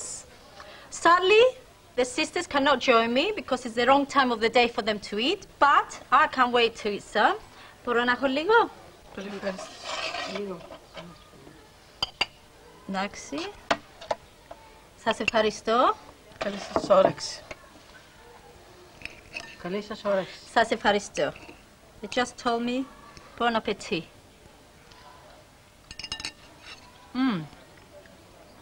It's beautiful. Πολύ ωραίο. Σας ευχαριστώ πάρα πολύ. Those poor nuns, they look so hungry. I know, but unfortunately, it was the wrong time of the day for them. They had Esperinos which to do, corresponds to evening mass vespers. That's right. Right, yes. right. So they cannot eat before that. After mass, they're allowed to eat. But you seem to be enjoying yourself. Oh, I loved it. I Great. had extra. Now, tell us about this meatless moussaka. All right. Well, everybody knows what moussaka is, Yep. but of course you expect in moussaka to find meat, mincemeat. Now we substitute the mince to mushrooms, so we're going to have a lovely filling with mushrooms, Yep. onions and garlic. But of course we've still got the other ingredients that you find in moussaka. We've got And the courgette, I mean, you don't won't find always that, find, do but you? you would in villages. Oh, right. They do what they use any vegetables they have really I in see. villages, Yeah, but yeah. in sort of posh restaurant you only get the aubergines. Just you the know. aubergine, So right. today we're going to use the aubergines. Good. Because moussaka is not a moussaka without aubergines. Yeah. We're also going to use the potatoes and we're going to use the courgettes. Can I help? Oh, I want you to help, Oh, Charles. good. I'd like you to fry all this for me while I Wow. get on with my mixture, with Well, my filling. fine. Is all right? Have you Yes. done this before, Charles? Yes, Yeah? a bit. All right, At home, you know, in a good. sort of amateur capacity. Good. Okay, here we go. All right. There is It's your on. pie. Marvellous. Yes. Olive I'm oil? going to put you some olive oil, you. Charles. Useful. I do trust you. None of this dry It's just- frying. Now, no. I remember the other day you were saying that when you're making moussaka, you can actually make it less fatty by Grilling. brushing the aubergines with oil Olive and oil. then grilling rather them. than frying. And you know what my mum does, Charles? What does she do? She doesn't even do that. She puts everything raw. Really? No Yeah. frying or grilling no at all? frying, but the only thing, it takes longer in the oven. So if your topping starts to go brown, Right. you cover it with some foil. So if you And want it to be tastes really delicious. healthy, Yes, you yes. just don't now, do any Charles, frying or you didn't grilling. let that get hot. Didn't I? Oh, No. gosh. Well, I can let's tell hope. you are not in the kitchen too often, but never mind. Okay, All right. Well, there we are. I'm going to use a wok for this. And first of all, you always have to have your wok warmed, don't you, Right, before you good. add oil. Warm Yeah. wok. Yes, warm wok. Now, we need about 4 tablespoons of olive oil in there. I never count. No. Right. Get that hot. Not like I Charles. think you're making up for the fact that I've got too Oh, much oil in here. Charles. Yes. This is these having an oil bath. Never mind. Okay. My oil is getting hot. Okay. I'm going to add... Now, we've got 3 onions, medium onions, sliced thinly. All right? You don't chop them. You slice them. Put those in there. Right. Mix them all in to coat with olive oil. And actually, I don't think my wok is very hot yet. but, Well, you know. At least it's sizzling. Yours was... Look, mine's we're going not great sizzling. guns now. I forgive you this time, Thank you. Charles. Right. I'm also going to add 2 cloves of garlic, finely chopped in there. Oh, there's a little bit more garlic there. Right, how are you doing, Charles? Brilliant, brilliant, terrific. Good. Don't forget, you've got all this to fry. I know, it's going to Yeah. take some time. I think we may have to do some work during the break. We'll open a bottle of wine. Ooh, that's a good You should idea. have brought some wine now, Charles. Get on with your recipe. Okay, in here I've got a pound of mushrooms. Now, these are flat mushrooms, Right. not the bottom mushrooms. And you cut them quite thick, really. Yeah. Slice them quite thick. Right. Right, I think we're going to have to go on working. So we're going to take a break now. All right. Join us in a couple of minutes for the rest of Lula's main Yes. course, meatless moussaka, and of course Moussaka. the wines to go with it.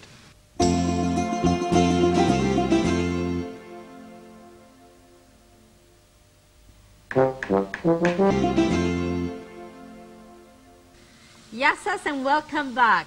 Now, today we're making vegetarian moussaka.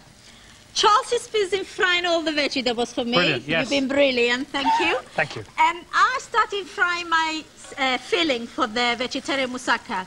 Here we've got a couple of onions sliced and a pound of mushrooms, and we've been cooking them now for about 5-10 minutes, Charles. If not a bit longer. A bit 10, longer, 15, and they're I'd say. nice and soft, They're haven't they now? They're looking terrific, yeah. And now I'm going to show you the rest of the ingredients that need to go in this filling. Now, here I've got about half a cup of red dry wine. put that first. Right. Next, I've got 14 ounces of chopped tomatoes. Put those in, mix them all in. We also need 1 tablespoon of tomato puree. This will help it thicken. And who wants meat when you've got a filling like this? Well, I must say, you're making it look so delicious. Yeah, you don't need meat. My mouth is watering. All right. We also need a teaspoon of ground cinnamon. Ah, the cinnamon again. Great. A few tablespoons of chopped parsley. And a bit of oregano, about a tablespoon. You can use fresh oregano or dry oregano. Now, we need to leave this to simmer for 20 to 25 minutes. And then we'll I'll show you how to make the topping for the moussaka. Now, the topping is quite different. We're not doing a bechamel sauce this time. We're doing a yogurt topping, which is different, and it's quite nice and it's light. Now, in here, we've got about 300 grams of Greek yogurt. Put it in this bowl. Right? I'm also going to use some cream, about a 1/4 pint of double cream. Naughty but nice. Right? Got that in there. The next ingredients we need is 2 eggs, whole eggs. Beat them a little bit, like that, and add them to your cream and your yogurt. Wipe my hands a little bit. Now, I'm also going to use kefalotiri, which means head cheese. And it's really, really nice. If you can't get kefalotiri, use cheddar cheese or any other hard cheese. So 2 ounces of kefalotiri cheese and 2 ounces of feta cheese crumble. Mix them all together.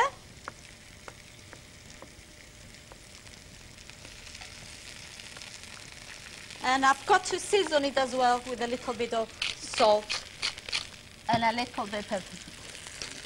As simple as this. And now, Charles is going to help me to assemble the moussaka. We'll switch everything off now. Bring this here. Make some space. Thank you. Yeah. There we are. Okay.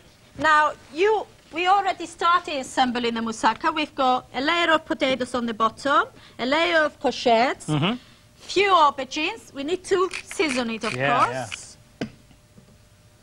And this then looks so good. I'm going to put look at the filling. Isn't it Brilliant. nice? I think this is going to be absolutely delicious. Yeah. Have you ever had vegetarian moussaka never. before? No, well, not at all. Wait until you taste this one. Yes. And as I said, the topping is so different. Great. You know, it's no bechamel sauce here. No. A lot of people get scared of making bechamel sauce, you know. Really? Yes, so I think a lot of people are going to be... Well, very happy, because if it's just yogurt and cream... Yes, and eggs and cheese. Brilliant. Right, okay. All right, great. So. Now, we want the potatoes now. I'll do the potatoes. Okay. Like that. They always go on the bottom, the potatoes. No. Have you got any more potatoes, Charles? No, I haven't got any. We're going to be a bit low on potatoes. So. Right. Then we put a layer of courgettes. And we always finish with aubergines. Always with moussakas. That's lovely. Great. It's very good, Charles. Nice to have help in the kitchen. Oh, it's nice to get involved. Lovely. We're going to season it again. That's fine. Great. All right. And now all we need to do is put our beautiful topping. Now you have to spread it with the back of the spoon. You can wait, can you? Ah. There we are. And how long is this going to take to cook in the oven? Well, it takes about 35 minutes to 40 minutes. You know, at 200 degrees. And would you be putting some foil over this? No, you don't need to, but do watch it. Yeah. And then if it does, I need a little bit more cheese on top and a little bit of nutmeg. And voila. Nutmeg as well. Let's put it in the oven. In it goes. We've got one that's been baking already. That. Put it there. You've got the glass. Lovely. Great, lovely. Oh, this, Lula, this Does just looks look nice? terrific. Yes. Look at that. Right, let's try it with my wines. Right, I shall be following you shortly. Terrific. Now, this I thought, without any meat, is going to be a white wine dish. And so I've got 3 dry white wines lined up here. The first one is Greek.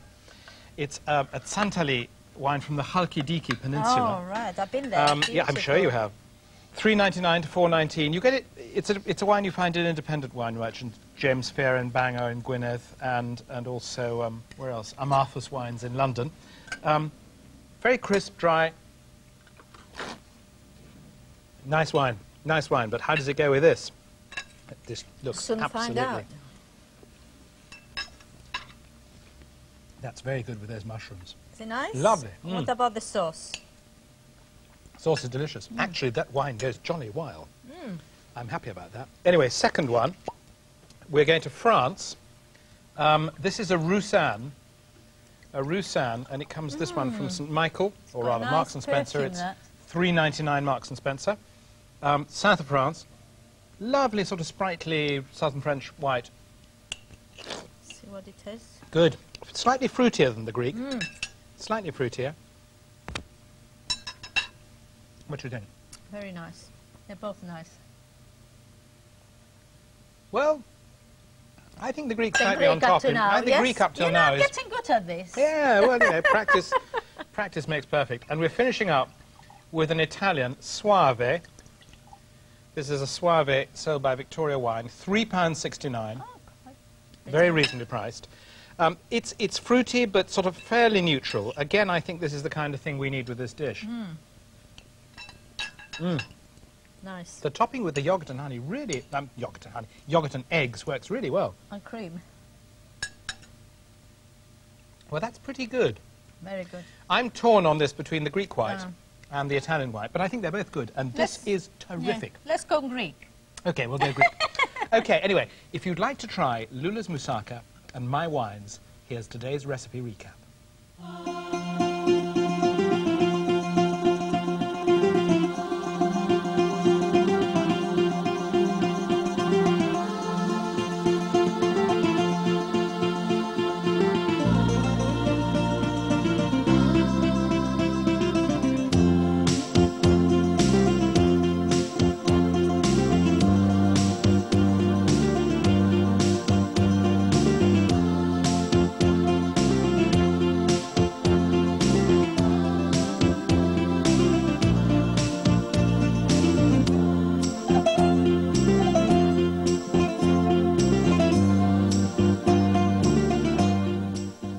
Well, that's it for today. Next time, Lula's in Athens cooking with Aglaia Cremedzi, the author of The Foods of Greece. You're stuffing something, aren't you?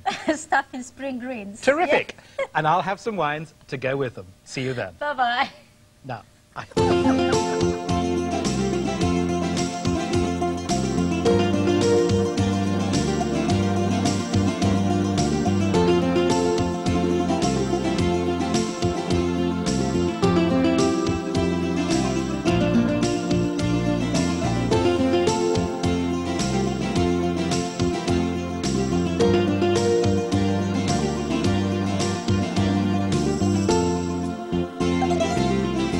First, gather your tools. Granada Good Life. Food and wine.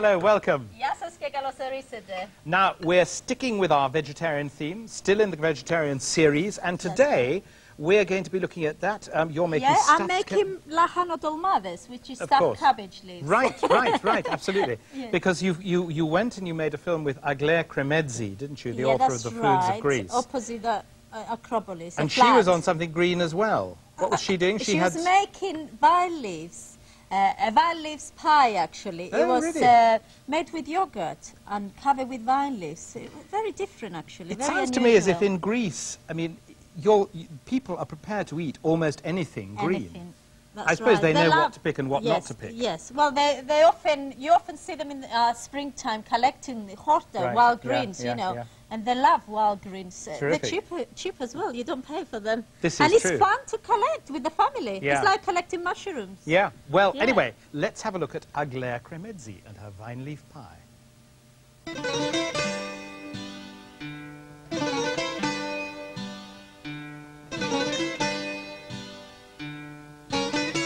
So, Claire, what are you cooking for us today? I'm making you a yogurt pie from the city of Drama in the north of Greece, in Macedonia. This is quite a strange pie. A lot of people, I mean, a lot of Greeks don't know about it. Even people in the next village, next to Drama, don't know about it. Yes. But this is seasonal. This is made in the spring when we have these fresh vine leaves. But you can also make it whenever you like. But it's better made with fresh or with very well preserved vine leaves. Vine leaves, yes. Because vine leaves have a very interesting quality. So this, to make this pie, we're making a yogurt custard. And to thicken the yogurt, you know, we have here Greek yogurt, which is quite thick. It's already thick, But isn't it? And yes, nice. already thick. But if you don't have thick yogurt, it doesn't matter. I mean, you can make it with ordinary yogurt yeah. also. So we're going to start by making the custard, Yeah. mixing the yogurt in this bowl. So we're you going don't to mix. cook this custard? No, It's raw. the You cook it afterwards? Exactly. The custard is going to be cooked with the vine leaves in the oven. It's a kind of pie. A pie, yes. And then Savory pie. Savory Yeah, pie, oh, that's- exactly. It's a savory pie. And instead of using phyllo pastry, for example, in this pie, we're using vine leaves. Vine leaves. Oh, You see, vine leaves are used very much in Greek cooking, Oh, yes. and they were used from very old time. The vine leaves were, could you put that away, Yes, I please? will. Thank you. So the vine leaves were a kind of, in the old times, in ancient times, I'm adding the cornmeal now. yes. And I'm going to add the scallions. You see, the vine leaves were used to give flavor to things, and ancient Greeks were using fig leaves. Fig leaves, I believe so, yes. Yes, and they are cooking the stuff Yeah. with fig leaves. I'm just added, the last thing I added was the mint. It's very nice because, you know, as a first course, it's very fresh. I really love the taste. I'm going to add a little bit of salt. I mean, it depends. It doesn't need a lot of salt because it's, you know, it has the herbs. The more herbs and the more vegetables you have, the less salt you need. Yeah. Can I taste this? Oh, sure, but it won't be okay because you see, the cornmeal won't, I mean, the uncooked cornmeal, Oh, it's it's not nice. really good. I can But taste you can- all the herbs. You can taste all the herbs, Oh, but yeah, you see, it's lovely. the uncooked cornmeal is a Yeah, little it's not bit- very nice, Yeah. but I can still taste all the flavors. All the flavors are there. All the flavors are Yeah, there. all the flavors So are now we need, now we need to get to the leaves. You blanched this, didn't you, I Claire? did. You blanched them first, I did didn't blanch you? them because they were fresh. Yeah. They were fresh vine leaves. Yes. If we use the ones that are In brine, yeah. what we have to do is to blanch them very well so that they lose all their horrible salty taste. Very salty. So they need to be very well washed. Yes. Very yes. well washed. Yes. So I just brushed with olive oil. Olive oil, your and dish, I'm, yes. my dish, and I'm now going to layer the. You can help me if you like. Okay, I'd love to. We can- It's like putting pastry, isn't it? Exactly, it's like putting pastry, Yeah. but instead of putting pastry, Pastry we we're put. using the vine. we- It's a we lovely use- idea, lovely. The way the ladies described it to me was it was supposed to be fried in the pan. Oh, right, they used to fry Because this. yes, because you see, in the old times they didn't have ovens in the homes. Yeah, ovens. So they were either frying them or cooking them on top of the stove. So now we have layered the pie, and I'm going to pour. Here you have to help me a little I'll bit. hold the... It's heavy, this. It is heavy, yes, but Yes. it's nice, isn't it? These Yeah. are the old Earthenware the pots, very yes. old earthware. Could you lower it? a bit? Yes, I will. The earthenware bowls that we used to use if we had to knead. That's where we were kneading. Yeah. And Bread so, and things. yes, bread yeah. and Koulourakia. things and all kinds of stuff. Yeah. Yes. So we're going to. Yes. Shall I put this in at the Away. back for Yes. you? Oh, absolutely, Yes. absolutely. And I'm going to use the spatula to sort of even it, more or less. All the custard has to be surrounded by the vine leaves so that it has the taste. It takes the taste. You were telling me that some people throw away the leaves and eat only the inside. Which is annoying for me. It really gets me upset. That's the best part of the rest. Exactly. This, I mean, sort of, the vine leaves are really delicious. I mean, people... I love them. Oh, absolutely. I love them. Absolutely. So what we're going to do now, we're going to turn the leaves in, like this, to cover the pie. Yeah, and you put another layer, I presume. Of course. Yes. And then we pour quite a bit of olive oil on top. Because so that they it can will cook. go very dry, can they? Very quickly. Can go very dry. Greek cooking is very frugal. Uses all the ingredients that are around. Yeah. It's not a. That's you see? what makes it really, really interesting. Yeah, it's not. It's not based on technique. No. It's based on the inventiveness of the women who had to invent new dishes to use all the ingredients that they have each season. Yes. That looks really, really nice. Do you sort of cover it now? Otherwise they get burned. I'm going to cover it, yes. I'm going to loosely cover it with a piece of aluminum foil before sticking it into the oven. Yeah. And then I'm going to bake it for about 30, 45 minutes. And then we'll come back to it and see how it is. Can't wait. Okay. I can't wait.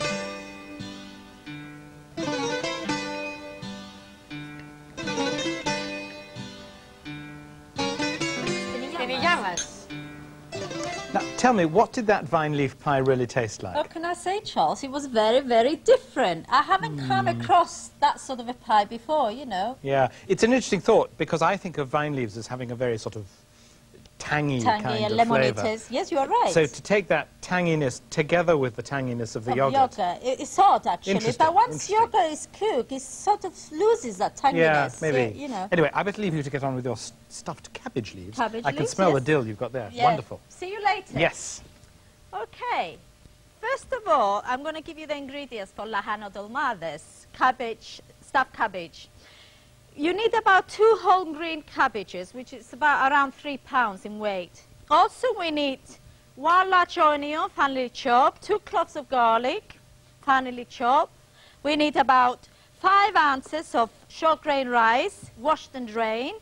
We also need lots of herbs. We need chopped parsley, fresh oregano, and fresh dill. But don't worry if you don't have fresh herbs. Use dry herbs. But you must remember, with fresh herbs you use more because they're more delicate. But with dry herbs, they're stronger, so you need to use less. I'm also going to use a bit of tomato puree and a bit of paprika. All right. What you do, you remove all the leaves from your cabbage, and then you put them in hot water, and you boil them for about 5 minutes, or until they're soft. But you don't want them very soft. Right? That's been done. So all I need to do now is to drain them. Water is very hot, so you have to watch so you don't burn yourself. Right, and while those are cooling, you know, you need to cool them a bit, otherwise you burn yourself when you're stuffing them. I'm going to show you how to prepare your stuffing. Right, now you need about 4 tablespoons of olive oil. You need a lot of olive oil, really, because there is no fat in your mixture. So there is our olive oil. Warm your olive oil for a few minutes. Then you add your chopped onion.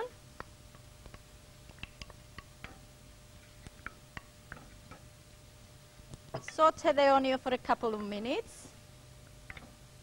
And then you add your garlic. Again, you can use more garlic if you like. I'm only using 2 cloves, but if you're fond of garlic, use extra garlic. Then once you've done that, you add your rice. And while you're looking, you want to mix your rice with the onion so the rice can coat with the olive oil. Now, this is not virgin olive oil, it's just ordinary olive oil. I don't waste my virgin olive oil in cooking. Right, once that is done, you add a tablespoon of tomato puree. Mix that in.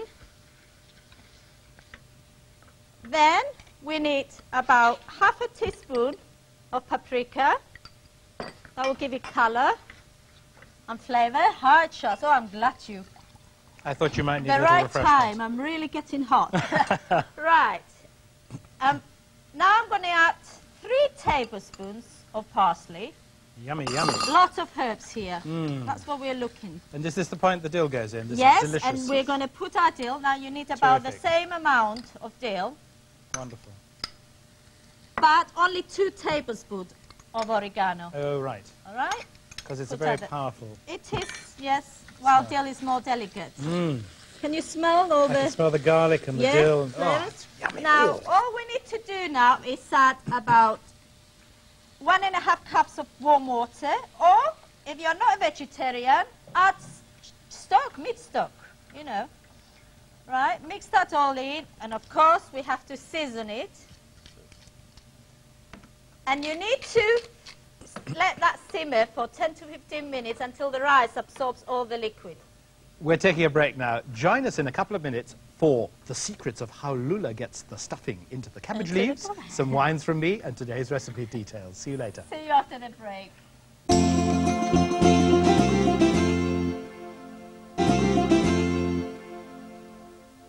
Hello and welcome back. Today we'll be making lahano dolmades merisi, which means cabbage leaves stuffed with rice. No meat, it's a vegetarian dish. Now, the stuffing has been cooking now for 10 minutes and the rice has absorbed all the juices. So it's just right now to remove off the heat and I'm going to show you how to stuff your cabbage leaves. Okay, this is our cabbage leaves that have been boiled before. Now, you've got to remove the hard stalk of the cabbage because they don't taste very nice and also you won't be able to roll your cabbage leaves. Right, better take a spoon. You need about a large tablespoon of filling. Place it on the end and then roll the cabbage leaf on top to cover the filling. Roll it again and then bring the sides inwards and roll them again. It's a bit like making dolmades, stuffed vine leaves, but larger version. And what you do, you put them close together into round rows so they don't move when they're cooking and breaking. I'll make another one. Choose a nice leaf. Right. Do another one for you. This is a slightly smaller leaf, so just put less mixture. That's it. Now, once you've done this and you fill your saucepan, you need to put some water. Now, you need about 3/4 of a pint of warm water, or you can use the stock from your boiled cabbage leaves. We also need about 2 tablespoons of tomato puree. Mix it all in. Right? Pour that in there. Now, if the water is not enough to cover your lahano dolmades, add more because you need to just cover them. We also need the juice of 1 lemon. That will give it lovely lemony taste. Like that. And also, we need to put olive oil. Now you need a few tablespoons, about 4 tablespoons of olive oil in there. Salt and pepper.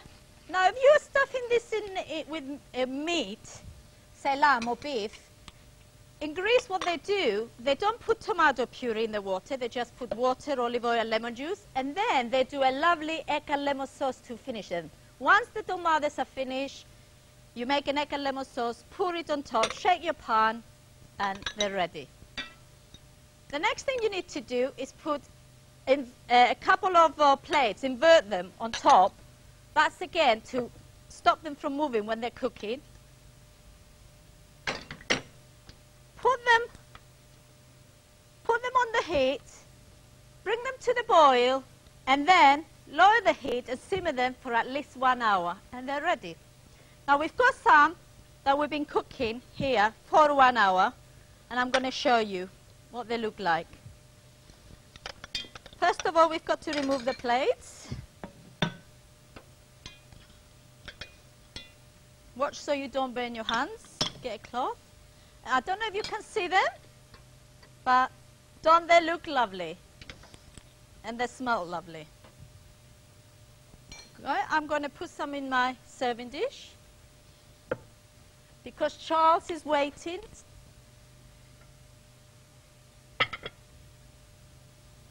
There is our dolmades. They're still called dolmades, by the way. Although they're Lajano dolmades, you can still call them dolmades. Now, I like to serve these vegetarian dolmades with some yogurt. Nothing else. Plain Greek yogurt. There we are. I won't put them all. I just put a bit of the juice. I forgot to tell you, on the bottom of your pan, if you've got any cabbage leaves left, put them on the bottom first before you start adding your stuffed farlis on top, your stuffed Lajano dolmades on top. That's it. And of course, you need to serve them with a couple of lemon wedges as well, in case people want more lemon on them. Terrific. Right. You hungry, I hope? Oh, I'm looking forward to it enormously. Right. Look at that. Don't they look nice? They look terrific. They look like just they large really look like star vine leaves, don't exactly, they? exactly. Yes. But you can see that Can it's I not. serve you Yes, some? please do. And Please do. I It's like not the vine. colours as well, you know, the dark leaves Yes. and the white leaves. That's right. Is And that also enough? the fact that you get Yeah. a little bit of sort of red That's right. juice coming through from tomato. God, concentrate. Right. Okay. Now we're going to start off with a Greek wine. Now this, I think, is lovely. one of the best of the modern generation of Greek white wines. What's The this called? the Kouros Patras Kouros, yes. from Boutari. Yeah, I like Kouros actually. Now I think this is lovely. It's well distributed. Yeah. It's sold in Waitrose, in Unwin's. They charge $3.99 for it, Yeah, so it's which not is ludicrously quite cheap, expensive. really, isn't it? And it's very good. It really is. It's a good modern white wine, and it happens to come from Greece. But you know, it could come from other places. It's made from the Rhoditis grape variety. Or the geese, yeah. Lovely. That's It's just nice. got a bit of aromatic character. Now let's try that with the Our stuffed cabbage. delicious-looking stuffed cabbage. No? It's the herbs that make this, isn't it? And it's a delicate taste, isn't it? The It's cabbage not- is nice. yeah, It's nice and firm. It's not too Yeah. sort of soggy. And the herbs make it absolutely lovely. Let's try. Definitely. You need the fresh herbs. And I think it goes excellent with the Kouros wine. It's good. It's good. I'm very happy with that. However, true to form, I've got another couple of wines to I'm gonna try. have another sip of this. Ah, why not? Here we have one. Next one's from Italy. Now this comes from the It's northeast unusual of Italy. It's a Bianco di Custosa, which comes very close from the from Lake Garda. You know, the Lago di Garda. And this one costs £3.69 from Tesco. Again, it's a very gentle, not too assertive wine. Slightly Perhaps perfumed. slightly perfumed, a little more fruity than the Greek one, the Kouros. Well, I think that's a lovely drop for £3.69 a bottle. Now, let's try it with this. Yes, I'm going to. I suspect maybe the fact that it's a bit more perfumed may mean that the Greek is better. Both good. It's hard choice. Try again. Actually, that, as you say, they're both good. Very good. That works very well Yeah. as well. Anyway, okay, last one. Oh. Now, the last one is the most perfumed of the lot because it's a Sauvignon Blanc, the great grape variety of the Upper Loire and of Bordeaux, really. Yes, And this French one comes, wine. but this one comes from the south of France. Oh, right. So this More is not sun the sort there. of traditional, more sun, Yeah. riper fruit, £3.49 from Asda. So actually this is the cheapest of the three. Yeah. And it's made by an Australian-trained winemaking team. So I'd expect It's them to made get- in France? It's No, made in France by Australians. Oh, that's unusual. Now, isn't that fun? Very unusual. How But do the this has French got a think? lovely sort of gooseberry. Yeah. Well, the French being quite. They reacted rather badly to start Ah, I with. was They gonna thought, say, what are these yeah. Aussies doing here? But now, the sensible ones, the young ones, they're learning from the They're learning Australians. with- Now, I think that's got lovely nice. fruit. A lovely crisp green sort of gooseberry and grass Yeah, taste. very nice. See how it goes with this. Which is your favourite? To tell you the truth, all of them. I don't have but probably the churros, you know, because we're having a Greek meal. I think it's nice to have a nice bottle Greek wine, you know. I have to say that I think I prefer the Sauvignon, the French wine. But they all go very well. You've done very well there, Charles. Good. Well, I'm delighted. You know your wines. Oh, thank you, my dear. Very good. Right. Well, anyway, if you'd like to try Lula's recipe at home, and my wines, of course, here are the details and today's recipe recap.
That's all we've got time for today.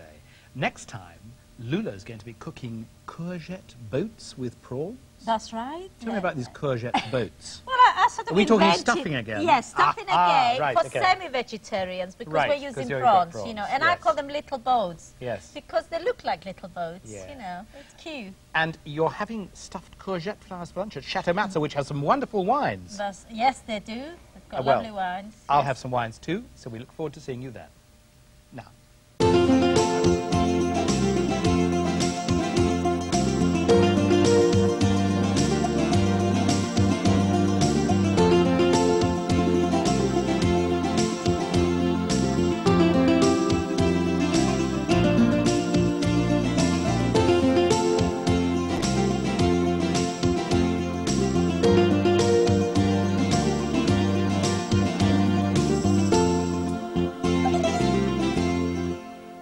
I'm going to tell you the mysteries of the bouillabaisse, how to improve your sex life.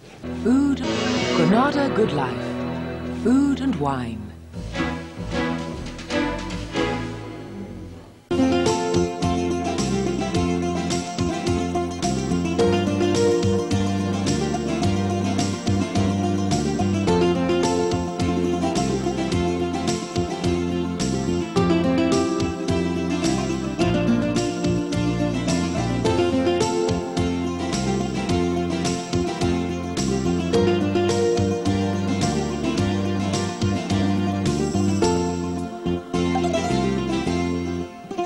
Hello, welcome. Now, we got lots on today's show. Lula, you're cooking vegetarian food again. Right. And you made a film at Chateau Matza, didn't you? Where that has lovely wine. In fact, two lovely wines. That's right. Not far from Athens. No, it's not too far from Athens, actually. Yes. And they make wine out of the grape variety that I think I'm right in saying that most of Retsina is made out of, the Savatiano. Yeah, that's right. But they seem to be able to do much more interesting things with it. They do. They're quite superior wines. And I think Butari actually bottles the wines. That's right. It's called Lautari. Their top one is Lautari. It's excellent. I think one of Greece's best wines. Anyway, you are going to be making courgette boats with prawns? Yes, that's right. I'm going to stuff some courgettes with prawns and feta cheese. Yes. Really nice. But the film that was made with a Byzantine cook called Vali Manuelides. That's and right. She made some stuffed courgette flowers. That's right, which unfortunately we can't get hold of them here in England. Well, unless you grow your own courgettes, of course. Let's have a look at her film.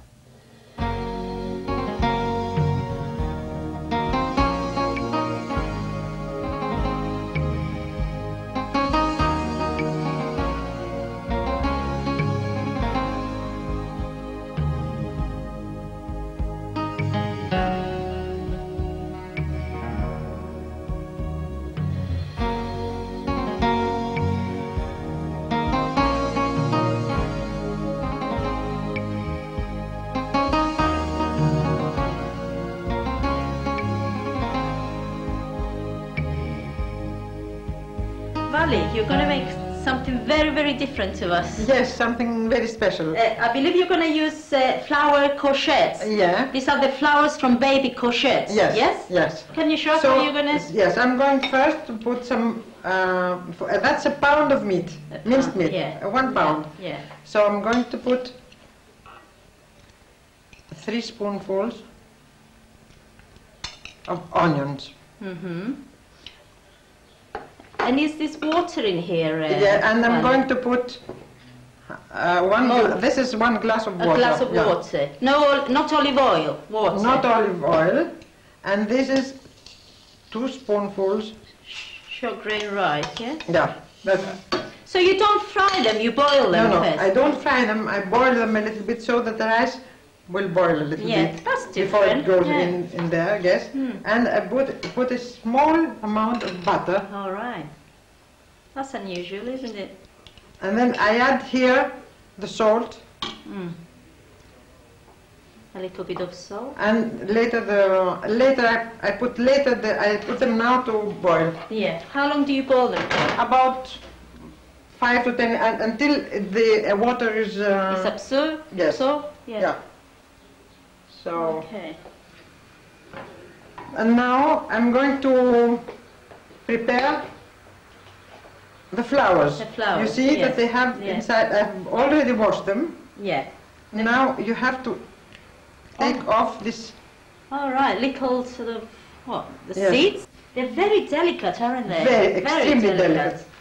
All right. And now we see if your rice is ready. Rice is ready. So now I will mix it. Okay. So you mince meat goes in there. Yeah. It's unusual to see this because usually when you do any stuffed vegetables you fry the stuff with olive oil, so this is different. I don't boil my rice. I boil my rice, that's what they did in Istanbul. My mother-in-law taught me that. Yeah. Was she a good cook, your mother-in-law? She was a wonderful. Yeah? Yeah. All right. Like you. Perhaps much better. I'm not such a good cook, really. Oh, I had differently. So I put dill. Yeah, you're fresh. You know, sometimes I add more dill. I always taste the mixture. Yes. Yeah, that's the best way to do it. That's mint. Yeah. And that's parsley. Lovely, I love parsley. Yeah.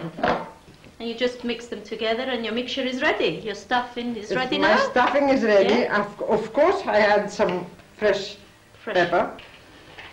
So you're putting some freshly ground black pepper now. Okay. It smells good. It does. And it's simple, isn't it? Up to now it's simple, but I don't know. It's even more simple after that. It's much simpler than vine leaves and the cabbage leaves. Much simpler, you see. Well, you're fortunate enough to get them, you know. Yeah. And you don't pay anything for them. They give them to you like that. Do they? Yes. Oh, they're very generous, the Greeks. So I'll put them here. Yeah. So that you can see how you do them. They're very easily done. So you don't put a lot, do you, inside? Is that enough? Yes, it's enough. Right. Yeah. Tell me off if I do it wrong, all right? And I bet they taste... I hope so. They taste very good. So, I think now we've finished. Shall I move this for you? Yes, please. Yes, yes, please. You'll have some room. Yeah. And now I'll put them in this casserole. It's a small one, but there's not so many. Yeah. And I'll put them in a round. In rows, yes? Yes. Yeah. You put them close together I to each put other? them very close together, like I do with every stuffed vegetables. So they don't move around and break? Yes. Yeah. When you finish one row, yes, you go on the other one. You go on the other one. That's finished. Yeah. Now I put some water. Just plain cold water.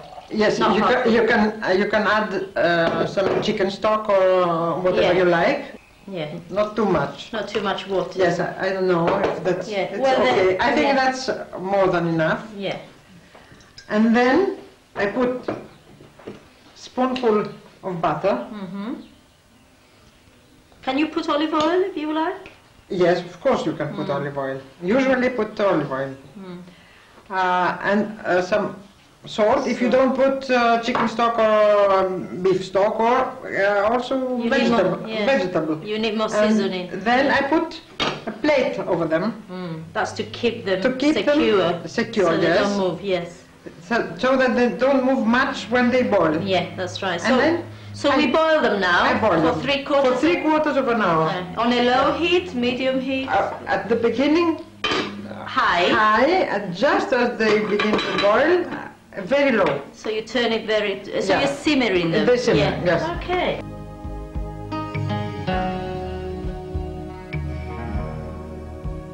Well, I had a wonderful day at Chateau Marza, and those stuffed flower courgettes were out of this world. I never had flower courgettes before, but if you do grow your own courgettes and you're fortunate enough to have the flowers on the end of them, do try the recipe. They're delicious. Well, I'm stuffing the courgettes now, but not with rice. I'm doing them with prawns, and I'm calling them varkules thalassines, which means little boats, because that's what they look like. Now, all you need is some nice sized courgettes, all right? Not too small. And cut the ends off, and then cut them in the middle. Now, you need a nice big knife for that. I'll do them both. All right? And the next thing you need is to boil a lot of hot water and place them in hot water. All right? You can add a little bit of salt in there, nothing else. Now, you have to boil them for at least 10 minutes or until they're soft. Now, the reason is we're not going to cook them again afterwards once we do our filling. We're only going to grill them, so they do need to be quite soft, all right? Now, these are nearly done. So, I'm going to place them in my plate. Drain the excess water, like that. Now, I'm only doing 2 courgettes here. Okay, the next thing you need to do is to scoop out the flesh.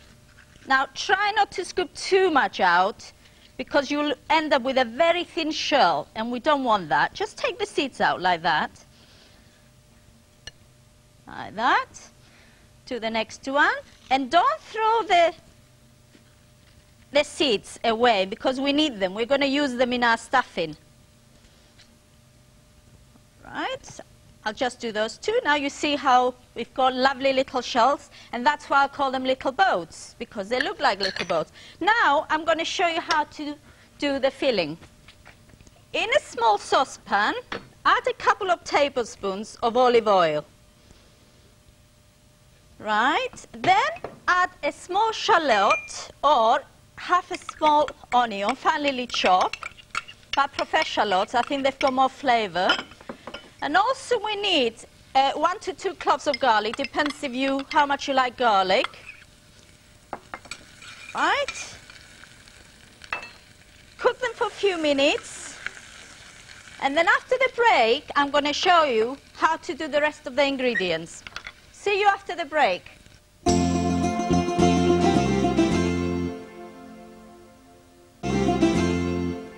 Welcome back. Now, before the break, we started making the filling for stuffed courgettes with prawns. All right, we've already been frying a small shallot with 2 cloves of garlic in here with a couple of tablespoons of olive oil. And now I'm ready to put the rest of the ingredients in, which is 2 fresh tomatoes, peel and finely chopped.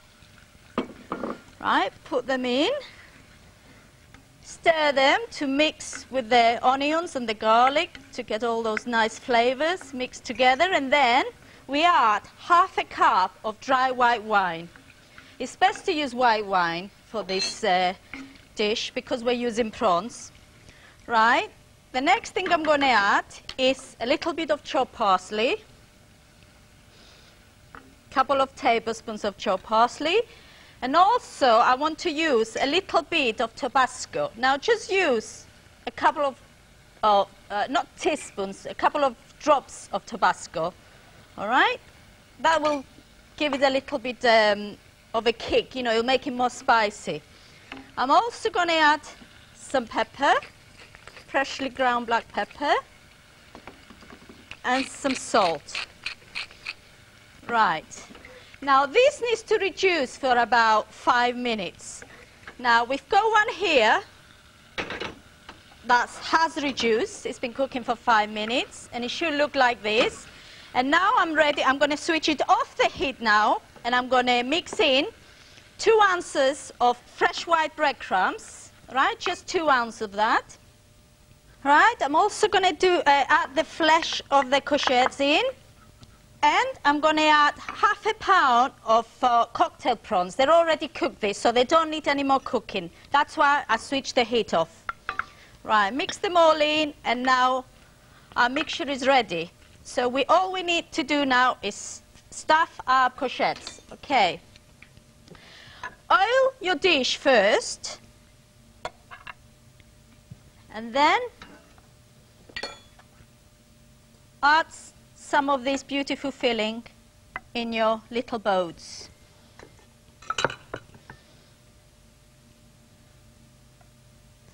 Right, can you see them? Can you see how lovely they look? Okay, I already got 2 here that I prepared earlier. And I'm going to fill this one as well. Fill it like that. They look really nice and colourful. Right, that's the courgette. I'll put a bit more on the other 2 because they look a bit empty. Right, they look really, really nice. And they do make a lovely starter, actually, to any meal, or you can serve them for a light supper or lunch with a lovely salad I'm going to show you in a minute how to do. Right, all our mixture is done now. Wipe my hands. Now we need to sprinkle them with some crumbled feta. There we are. Now I've got to put them under the grill for about 5 minutes. Keep checking them so they don't burn. Because you want to melt your feta now, that's all. And they're ready to eat. Right. Okay, while our little boats are cooking, I'm going to show you how to make a nice avocado salad. You need some chicory leaves, leave them whole like that. No need to chop them. I love chicory. It has such a lovely fresh taste. And a little bit peppery. Leave them like that. Next, add a couple of sliced tomatoes. And 1 to 2 avocados, peel and slice.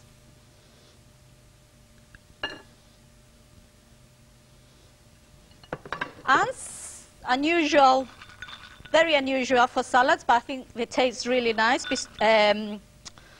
Cashew nuts. Now, these are not salted cashew nuts, so don't use salted cashew nuts. These are unsalted, right? Put a few of those in. I love them in salads. And then I'm going to make a few olives, black olives, for decoration. Yeah. Now, before I make my dressing, I'm going to check how my courgettes are doing. I don't want them burned. Oh, no.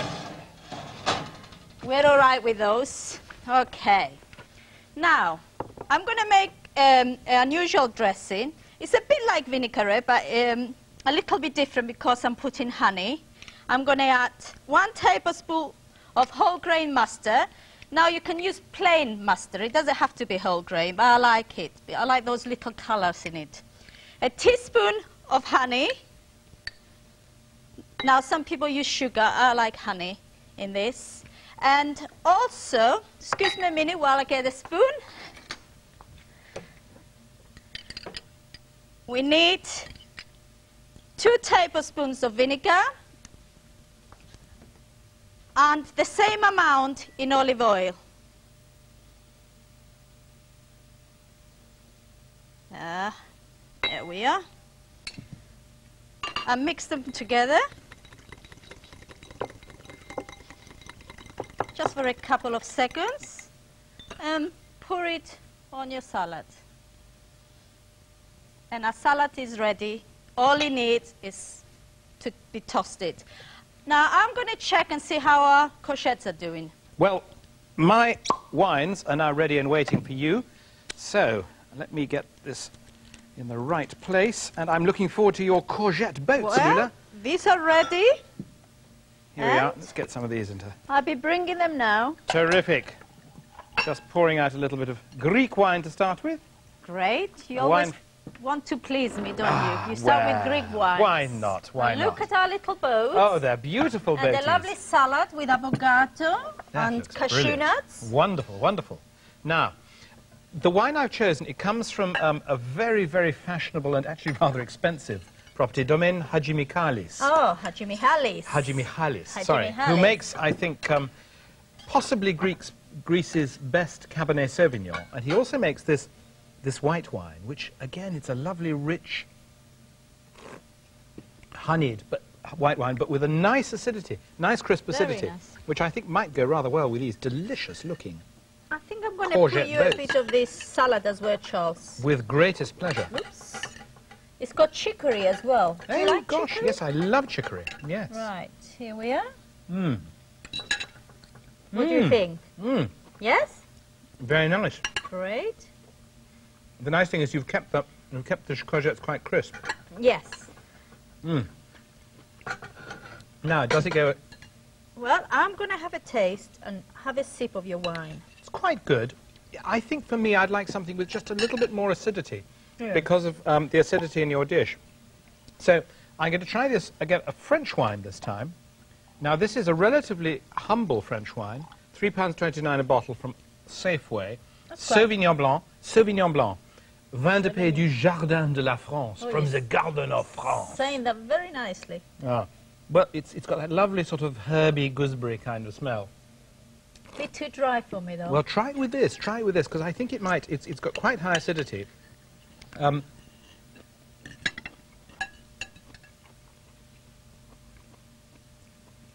Because you've got quite a bit of acidity in that Yeah. dish. Now Yeah. try mine from the wine. Not bad, is it? Not bad. Not bad, but not perfect still. Yeah. I like the wine. Well, Not okay. to my taste. Well, let's hope we can hit it with number 3, which comes from Spain. Ah, right. A Spanish Voila, white. voila. It's called La Cata. Oh dear, Ah. sorry, you've got a little bit of cork in there. Yeah, I have to take it out. Corked, by the way, when you have a bit of cork in your wine, as we know, as you and I know, does not mean it's a corked bottle of wine. No. Corked bottle of wine is something with a nasty, fungy, sort of mouldy cork. Now I know, after you've been That's right. telling me. Now, this crisp, slightly more neutral, very nice, $3.49 odd bins, Gonna have a made bit of by a this. Californian in Spain, funnily enough.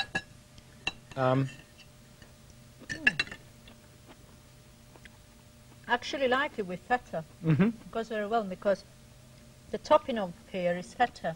And it's goes You know, I'm not quite sure which of these wines goes best. I In a think way, the I think the one. Greek... Thank you. We said it together. I think the Greek You one know, goes I'm best. getting very good at this. Yeah, I'm telling yeah, you, with yeah. wine. No, that's right.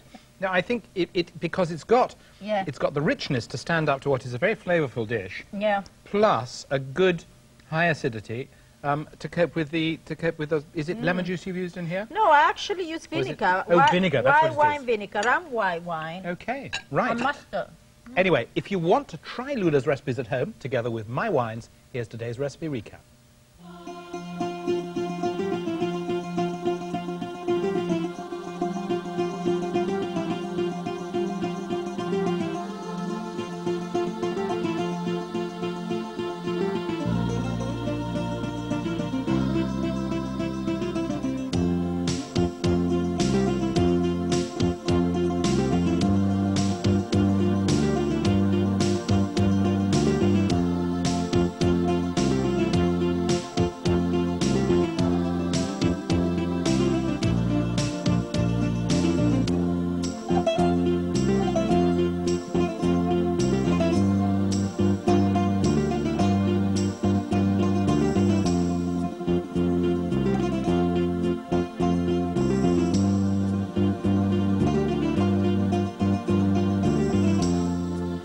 That's all we've got time for today. Next time, we're giving more vegetarian ideas, including a dish for busy cooks. That's right, lazy woman's pie. Yes, it sounds fascinating.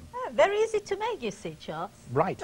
And Lula's cooking vegetarian casserole, and I'll be back with lots more delicious wines. See you then. Bye-bye.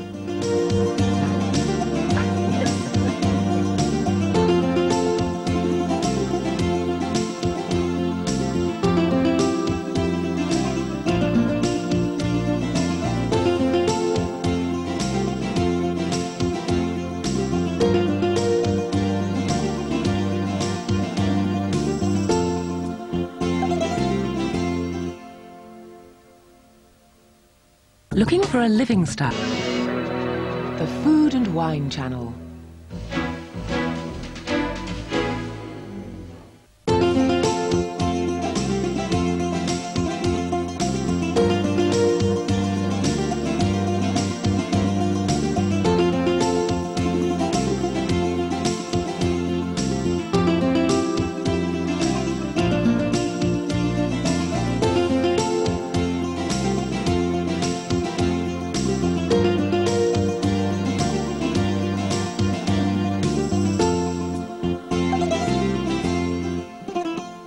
Hello, welcome. Γεια σας και καλώς ορίσατε. Now, today, it's more vegetarian food. That's right. And this time you're going to be looking at a film of something called Lazy Woman's Pie. That's right, that's what she called it. Right, and it was Aglaia Cremezi who wrote this beautiful-looking book. It's a lovely book, actually. Yeah. But you yourself are going to be doing wonderful things with a whole assortment of vegetables. Vegetarian casserole, no less. Λαχανικά γιαχνί. Of course, yes. Yes. And, I mean, you're using, actually, which is interesting, because I don't think of them as a Greek ingredient so much. Oh, you're using okra, lady's fingers. Very Greek. My Oh, is it? grandfather used to grow Really? them. Yeah, in his own patch of garden. Oh, Yeah, right. very Greek. Well, anyway, okra, green beans, Beans, tomatoes, potatoes. and cauliflower. Terrific. Yeah, Well, and potatoes. I will have some wonderful, wonderful wines to go with this. And so, first of all, we better have a look at this Lazy Woman's Pie. That's right.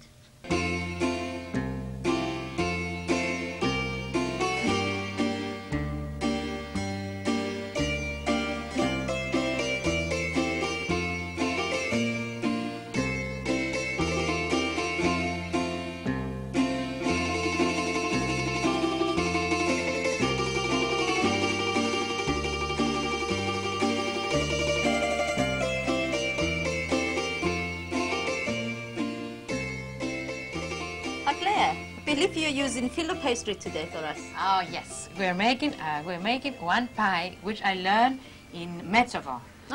Metsovo and Zagoria, all this area around there, cook with filo pastry. They make their own filo. Yeah. But they call this pie the Lazy Woman's Pie. Oh, I love the name. It's called Ipita Tistembella. Oh, so it's called like that. I thought you named it. No, I didn't Woman's give Pie. it the name. No. That's the real right. name of the dish. But you see, these women were not tembelles, lazy were not women lazy women Not at at all. all. But because they were making their own filo. Yeah. We are very lazy because we're using They want both. ready-made filo to make this pie. Yeah. So what we're going to do, we're going to cut a piece which will be quite bigger than the pan we're going to use. The oven tray. The oven tray, exactly. But because we need to crumble it on the tray. So you don't lay the filo? Not really. You don't crumble lay it. You crumble Yeah. it. You crumble Oh. it. Because this is the only filo we're going to use. We're not going to use anything else. All right. So I'm going to cut it slightly larger. You see, I'm cutting than it the slightly. dish. Yes. And then, you know, I'm not going to leave all this filo here. All these filo bits we bought. Actually, we're using now a filo which is quite thick, as you can see. Yeah, it's not.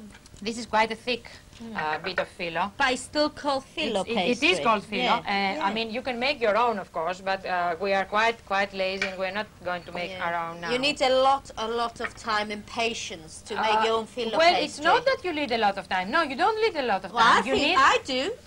You need to have practice. That's what you need. Practice. And they make perfect. it very easily and very quickly. So I'm just taking this filo and laying it and crumbling just to make a layer here. You can use ready-made even puff pastry. You can Puff use pastry instead of that. But this reminds me of puff pastry. Yes, it is. But this is done with olive oil. You see, this is the difference. Yeah. And if you noticed, I have sprayed it with olive oil. Yes, you brush the tin with I brush, olive oil. exactly. Yes. I brush the tin with olive oil. So this is the layer. Yeah. We don't so need we this. don't need this anymore. We don't need we can this. make a small baklava. We can make a small baklava. We can make covered pies. We can make whatever we like. And now we're going to make the filling, which is a very, very easy thing to make. We are just going to break an egg here. You only need 1 egg for Only this? 1 egg for this because this is a very small thing. Yeah, you see. small I mean, if you pie. were making a bigger one, maybe you would need a bigger one. But 1 egg is fine here, and we're going to beat it with about 3 tablespoons of milk. Oh.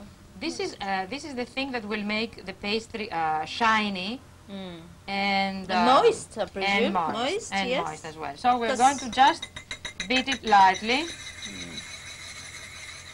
Just so as to mix it. I mean, we don't need to really beat it.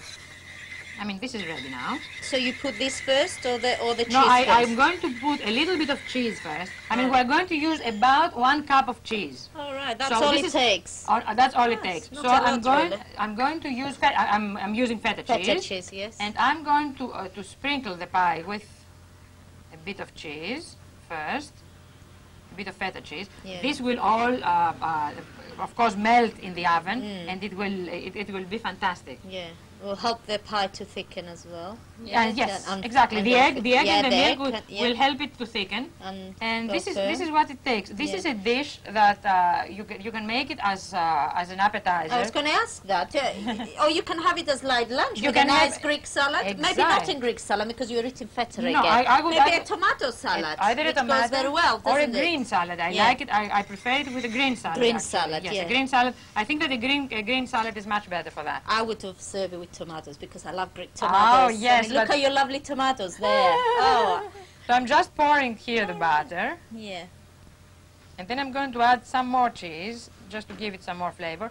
As you understand, because feta is quite salty, we don't need to add any salt to that. But I would add a little bit of pepper. freshly ground pepper. I was yes. going to say, yeah. I would add. Well, about a cup of for this small dish, about a cup of feta. And I'm going to ground a little bit of pepper So on it's top like of it. di robita, cheese pie. It's a kind really. of open cheese pie. Open yes. cheese pie. That's Open exactly di what it is. robita. An open di robita. Exactly. So this is ready now, Oh, and lovely. the only thing we need is to put it in the oven, and it will need about 20-30 minutes, even less. I was going to say, yes. Yes, it even probably less. only need less. But We'll- of course we'll check. you keep checking it, We'll don't check. you? Exactly. Yeah. Exactly. It's simple, isn't it? Simple. Simple, and it probably tastes We'll see. fantastic. We'll see. Yeah, I'm sure it will.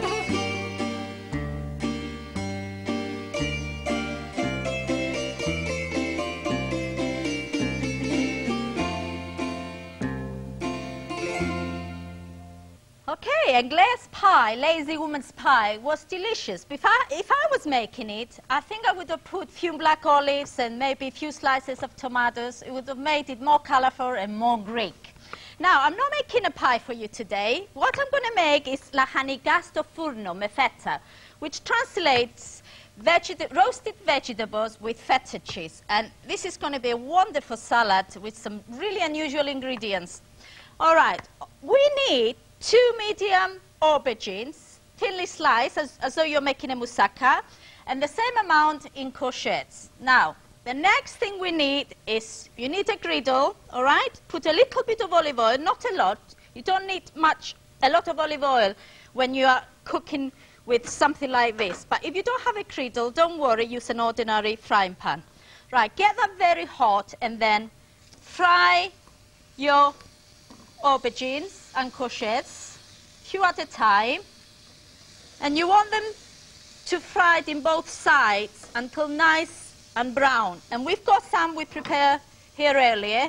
Now you have to put them on kitchen paper to drain all the excess oil because we don't need that. Now I'm going to show you how to do the rest of the things.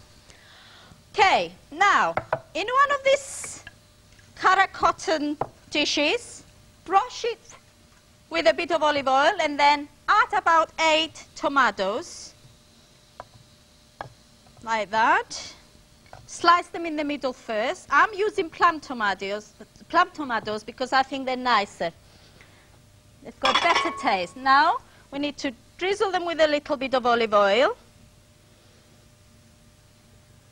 and season it with salt and pepper. Now we need to bake this for about 20 minutes until they're nice and soft. That's all we want to do.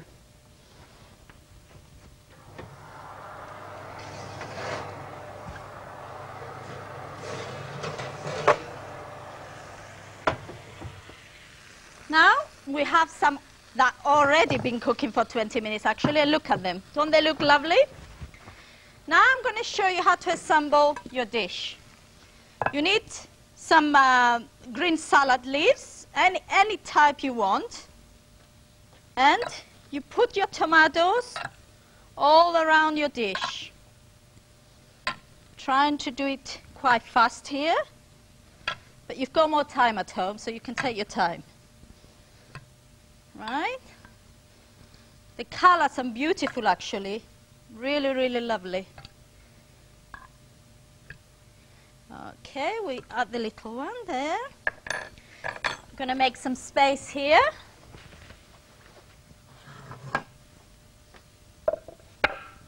Okay, now I'm going to add my sliced aubergines all around like this. Now you can be as creative as you like here. Right, like this. I'm not going to use them all. Right, next we add our cooked courgettes on top of the aubergines. So we are making a lovely, colorful salad here. And what I like about it is nice because you can serve it hot or cold, which Greeks love warm salads actually. And they're quite trendy now in posh restaurants. You pay a fortune to have a warm salad in posh restaurants now. Right. Okay. We need to put some sliced feta. We have about 200 grams of feta here. Just slice it. Put it in the middle. Plenty for everybody. Now I'm going to add some plain yogurt, about 150 grams on Greek yogurt on top. All we need to do now is to make a simple dressing. We need 2 fluid ounces of olive oil. Now, use virgin olive oil for this, is better. Also, we need about 2 tablespoons of white wine, the same amount of white vinegar, a little bit of salt, and a little bit of pepper. Mix them together. Just for a couple of seconds, that's all you need. And pour it on top of your vegetables only, not on top of your yogurt, just your vegetables. You just want to dress the vegetables. Right, and I'm going to just decorate it with a little bit of paprika. It just gives a nice color. And that's it. Now, join me after the break when I'll be making a vegetarian casserole. See you then.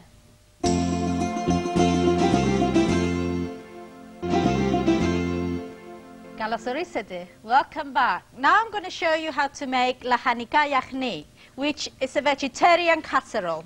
Now, let me show you the ingredients we're going to need. Now, we're going to need 1 large potato cut into big chunks. We're also going to use half a cauliflower cut into florets. And I'm also using an unusual ingredient, not for me. It's okra, or lady's fingers as sometimes called. Now try to buy small okra, it's better. But if you can't get small okra and you end up with sort of very large okra, cut them in half. I prefer not to do that, but unfortunately we couldn't get small okra today, so I had to cut it. I don't like when the seeds are revealed. Also I'm going to add some green beans. Now, you can substitute these vegetables to other vegetables you like. You can add courgettes or aubergines, anything you like really, it doesn't matter. Now, we need to heat quite a lot of olive oil, about 4 fluid ounces of olive oil. Not virgin olive oil, just olive oil. Okay, in a nice saucepan, like this. Next, you add 1 large onion, finely chopped. Mix it all together. And we also need 2 cloves of garlic, finely chopped. Put that in there as well. Now you need to cook this for a couple of minutes until it starts to change color before you add the rest of your ingredients. Now, you need 14 ounces of chopped tomatoes, which is about 400 grams. You add those in. Now, if you're doing this at home, cook your onions a little bit longer. I don't have much time, so I have to be a little bit faster. Okay, next you need about 1 tablespoon of tomato puree. This will help the sauce to thicken. Mix that again in. And I'm also going to put a teaspoon of sugar. That will take the sourness of the tomatoes. I always like to put sugar when I use a lot of tomatoes. Right, I'm also going to add some parsley, about 2 tablespoons of chopped parsley. And I'm also going to add a bit of oregano, about a teaspoon of oregano, but taste it, and if you want more, you can add more. If you've got fresh oregano, do use fresh oregano. But we couldn't get it today, so we're using dry oregano, but don't worry about that. I'm also going to add about a pint of hot water. It's better to put hot water, it's better to introduce hot liquid into hot ingredients. All right, I'm also going to season this with some salt and pepper.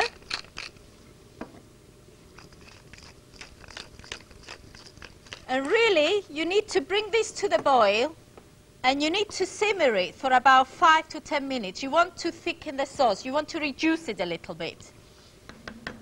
Once you do that, let's pretend this has been reducing now for 10 minutes. You add your potatoes, the rest your okra, the rest of your vegetables and your beans, and the cauliflower. Right? You mix them all in, and you need to simmer it for 30 minutes, not longer, because your potatoes are going to start getting mushed.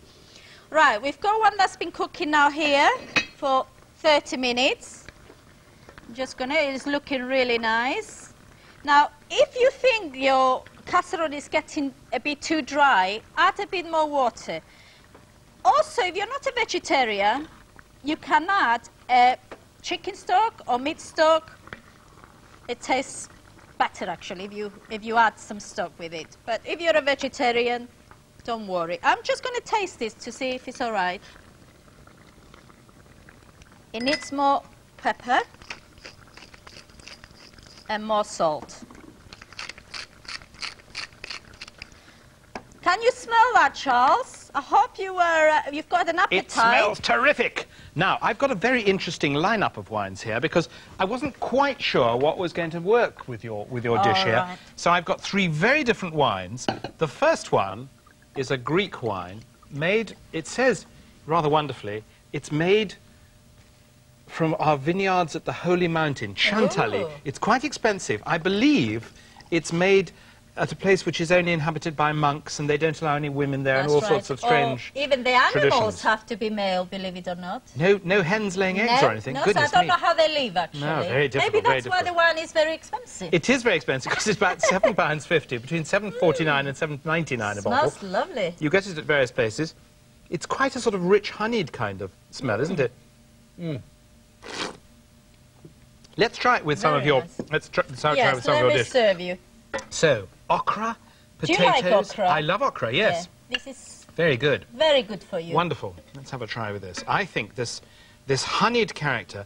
It's very interesting because there are so many new wines from Greece now. I'm finding that are absolutely the equal of everything in France and Spain and Italy. I'm very happy to hear that, Charles. Lovely, crisp. Oh no, that was a green bean, not okra. Tastes very good. Mm. Well, I'm pretty happy with that. Are you? I think that's quite good. What do you think? I think that's a pretty good... I'm always happy with a glass of wine. Ah, Lula. You say the sweetest things. Let's try the next one, because This one is totally different.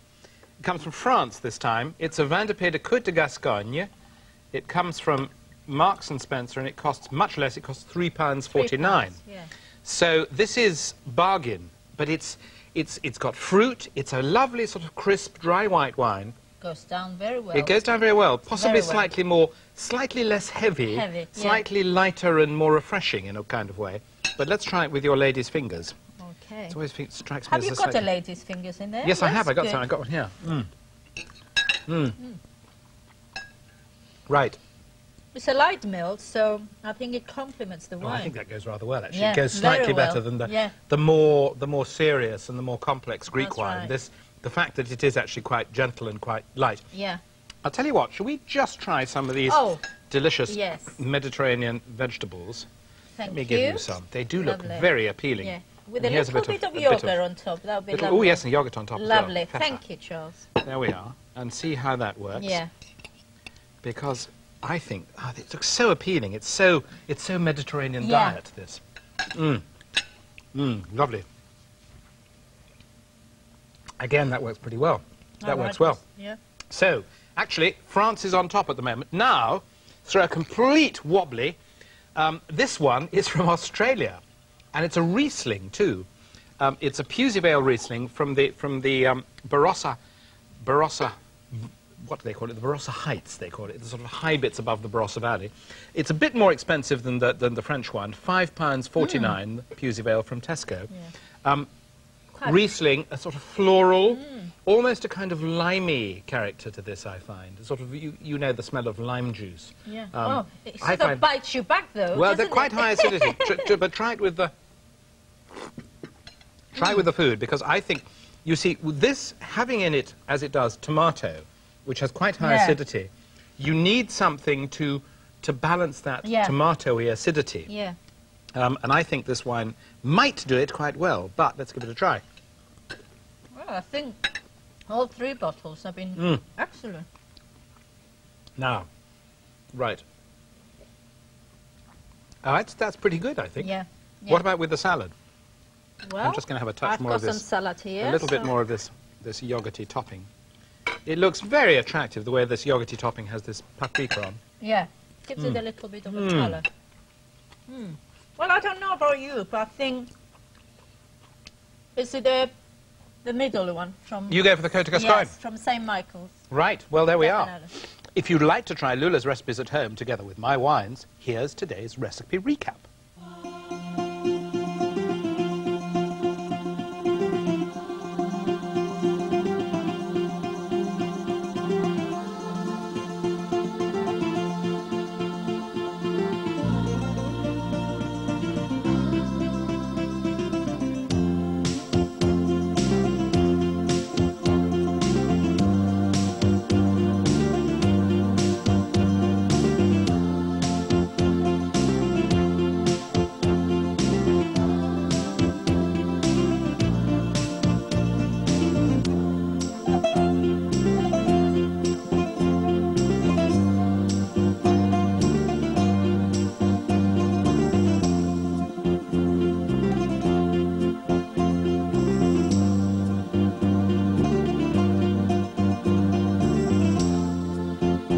Well, that's it for today. More vegetarian ideas next time, when Lula will be making a traditional Greek tartare. Tartare, yes. And serving it with one of those lovely with garlicky scortaglia sauces. sauce, but this time not with potatoes, but with yogurt and terrific. almonds. Quite delicious. And I'll be back with more wines. See you then. Bye-bye.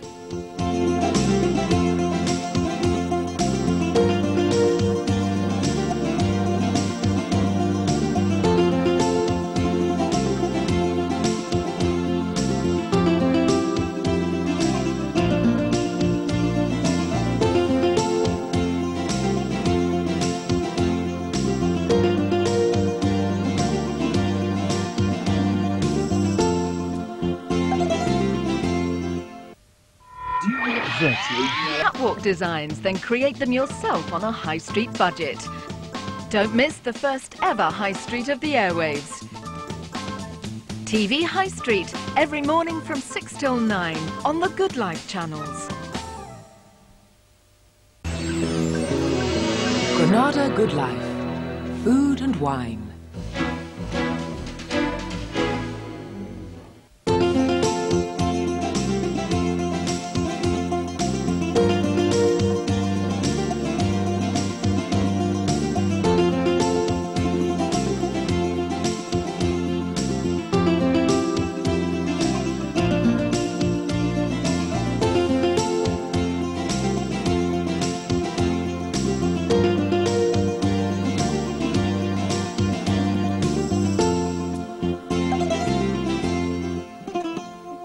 Hello, welcome. Γεια σας και καλώς ορίσατε. Today I'm making a traditional favorite of mine, Greek-style tartar with which mushrooms. is a sort of quiche, isn't it, really? Yes, Yeah. Yummy, yummy, yummy. And you've got a sauce with it. Yes, I'm which gonna is another of your garlicky sauces, That's isn't right, it? I'm making skordalia. Skordos means garlic in Right, Greek, so right. this has lots of garlic, but this time my skordalia is not going to have mashed potatoes or bread that you probably came across. Yes, yes.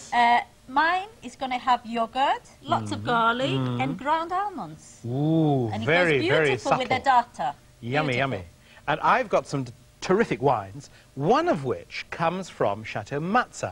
Now, that is the vineyard you went to in the film where Vali Manuelides Yes. cooked that courgette and filet Yes, pie, she was made it? kolokithopita, and what was very unusual is the way she made her filo, you know, her pastry. She Right. didn't roll it, she stretched it with She her stretched hands. it. Goodness me. Amazing. Really, This- really yes, nice. Yes, virtuoso filet making. That's right. Well, perhaps we ought to have a look.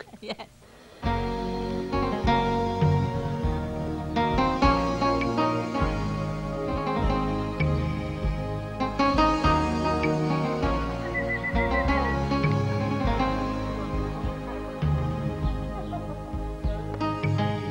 Okay, Vali, you're going to make for us kolokithopita, Yeah. which is a courgette pie. Courgette pie. Yeah, how do yes. you make Very it? simple, very easy to make, very good for vegetarians. Yes. Yeah. So I'm going first to make the pie. The pastry. Prepare the pastry. The pastry, yes. So I'll put 2 cups of flour. Is that plain flour? Plain flour. Plain flour, Yeah. yes. 2 cups. Just 2 cups of plain flour. Yeah. Yeah. A teaspoonful of Yeah. salt.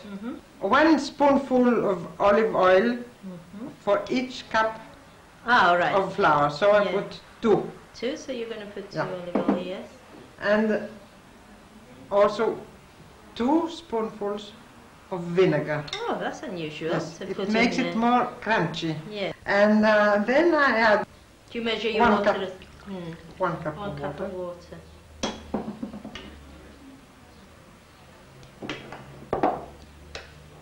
You have to work it a little bit and then leave it for half an hour, at least half an hour. To rest. To rest. Yes. Yes, I think I put a little bit too much water, so I will add some flour. So now I put my fingers, of course, because without that you can't do a good Good job. job. No. I agree with you. Yeah. So a little bit more. I will show you. Yes. Are you going to do it here? I can do it here. This is a... Some people, most people do it on in their mixer and the blender. Oh, I don't like using the mixer, do you? It's so easy to do it like that that you don't have to use a blender. Now that's finished. Oh, that's you quite put it simple. here and you let it rest. You cover You it cover it with, with a cloth. with a Let's cloth, find a yes. cloth. Shall I put this So- away? Yes, please, and that Okay, also. thank you. I have here a cup of onion. Finely chopped, yeah? Yeah. I have some fresh onions. Spring onions. 2. Just 2 spring spring yes. onions. They're quite thick, aren't they? Yes, I have about half a pound of leeks. Leeks, yes, brasa. Yes, finely cut. And I have about 2 pounds of courgette. Yes. And Like- so I'll wash my hands now. Okay. I'll do the rest. I love the smell of onions. Do you? Very much. I saute them. Just a few minutes. I add the leeks second. Feta cheese. If you like. If you like.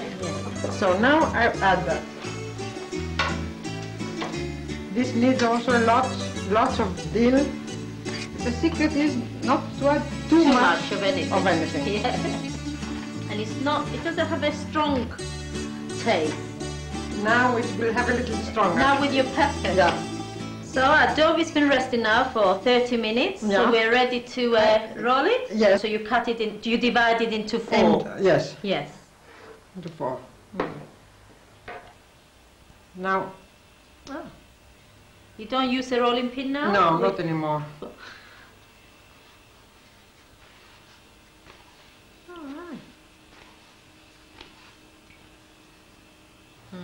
How fine it becomes. Yes. I'm not afraid. I'm not going to break them. Can I have a go? Yes, please do. Don't laugh at me, please. No, please do. Here they're already fine. So you do a little I'll bit there. do this. Yeah. Oh, I'm sure I can master this, you know. Bravo. Probably making holes. No, it doesn't matter. Let's see if it's fine. Oh, yes. Yes, it's very fine. All right. See? You have to shape it into your square now. Yeah. So I'll shape it in a square. I can make them as big as you want. Yes. Yes. And put it here. Yes, of course my stuffing is a little bit more. I could have done.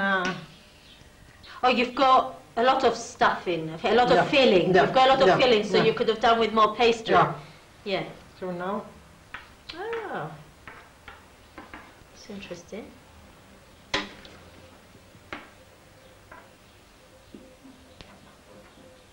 Oh. Do you close the ends or not? Yes. Yeah. What? Do you just use your Yes. fingers?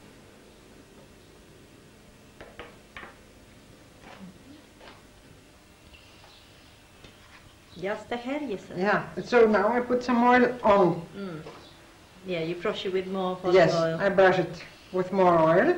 How long do we bake it for? At the beginning with at 180 for about half an hour, and then for 10 minutes and a little about 200. Or higher? Higher, yeah. So it can get a Then nice it colour, gets a nice golden colour, colour. yeah, yeah. Yes. That was quite easy.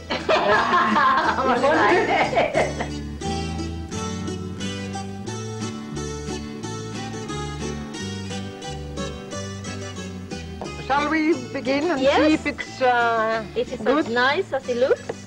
Yeah. And shall we also drink? Yes, why not? Sinigasso? Sinigasso Roxani. That's the best wine.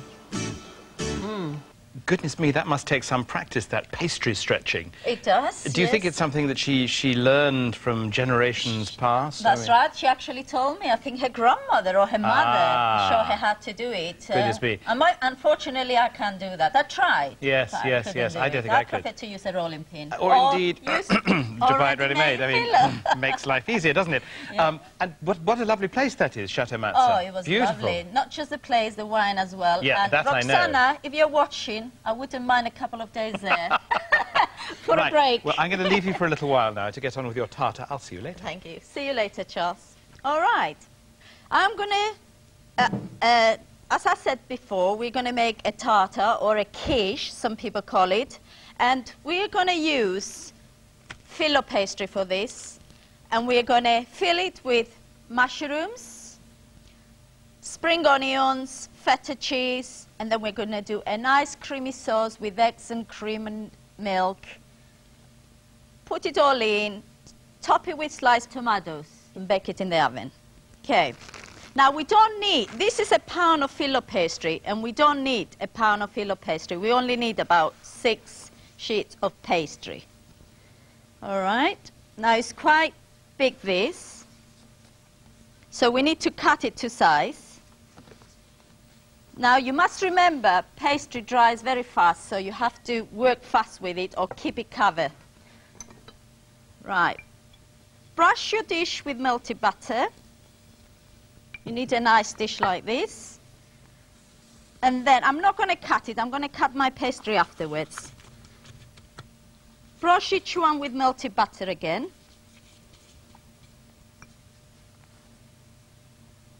Right, we've got 2.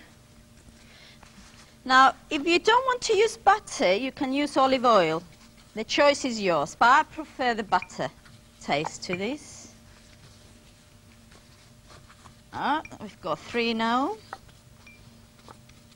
Just push it nicely in there. Another one. Keep doing this until you have your 6 slices of filo in. Now, filo means leaf because it's so fine and it looks like a leaf. Let's see how many I've done. 2, 3, 4. I need another 2.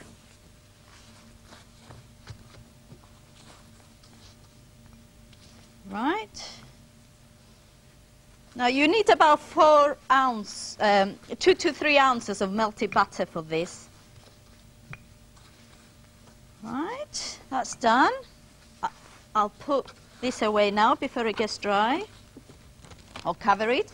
Now we need to cut our filo pastry, and you can do this with some scissors or with a knife. And you need it to be a bit bigger than the dish because filo pastry shrinks when it cooks. Like that. That's right. Okay, as I said before, if you don't want to use scissors, you can just cut it with a knife, but I prefer the scissors. It's a bit tricky with a knife. Here we are. Our case is ready, quite easy.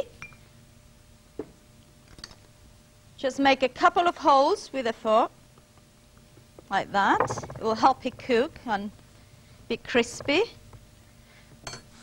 Right, if you don't want to use filo pastry, use short crust pastry. It's the same thing. Anyway, we've got to take a break now. After the break, I'll show you how to do the filling. So see you after the break.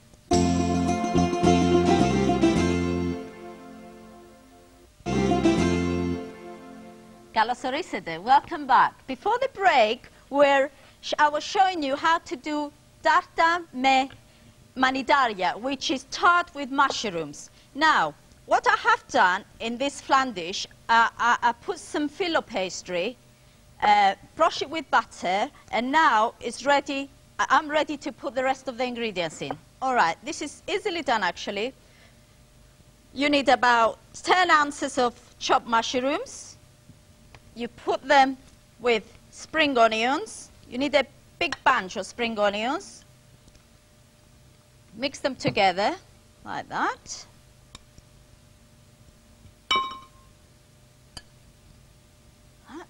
Right. I'm going to season them with a little bit of salt and pepper. Not too much salt because we're using feta. So feta can be a bit too salty, so we don't need to make it too salty. Mix them like that with your hand. Next thing I'm going to do is put 4 ounces of crumbled feta. You just crumble the feta with your hands. It's easily done. Now, if you don't want to use feta, you can use kefalodiri, which is another hard cheese, or you can use cheddar cheese. It's still as good. Right, put that on top. And now, I'm going to show you how to do the cream filling. Right, you need 3 eggs, whole eggs. Mix them together. My hands. And you need 5 fluid ounces of double cream. If you're watching your weight, don't use cream, just use milk. And then we need the same amount of milk. Mix them together, season it again. I'm just going to season it with pepper. I'm not going to put any salt. And I think I put a touch of paprika as well. Right? And you just pour it on top. It's very easily done, actually. As I said, it's like a quiche. Like that. And all we need to do now is decorate it with some sliced tomatoes. Put as many as you want. I'm using 2 tomatoes here, thinly sliced. Just gives it color and taste. Right? And our tartar is ready for the oven. I'll pull this here for a minute because I'm going to make a scordaglia sauce, which is garlic dip. But this time, I'm not going to use potatoes or bread. Scordaglia is usually made either with potatoes or bread. I'm going to make it with yogurt, Greek yogurt. You need about 200 grams of Greek yogurt. Now, I like to use Greek yogurt because it's nice and thick and creamy. You also need about 2 ounces of ground almonds. These are blanch almonds, which are like this. What you do, you buy almonds in skins, and you boil them for a couple of minutes, or what I do, I put them in the microwave for a minute, and then when they come out, drain them and just pop them off the skin. You know, the skin comes out easily. And then you dry them, of course, and you ground them like this. Now, the next ingredient we need in here is 2 cloves of garlic, finely chopped, or blended is best actually, because you don't want big pieces in your scordaglia sauce. Also, we need some olive oil. You need about 4 tablespoons of olive oil. Mix that together. And I also need some white wine vinegar. I put 2 tablespoons in there. And also I've got to season it with black pepper and salt. It needs a bit more olive oil.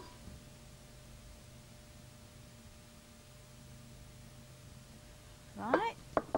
Give it another mix. Taste it and see what it tastes like. I'm covered with it. It needs more salt and pepper. And I'm going to add another tablespoon of vinegar, so that's 3 now. And our scordaglia sauce is ready. Gonna put it on a plate. This is really nice actually. I love it with almonds. There we are. All we need to do now is decorate it with a little bit of paprika.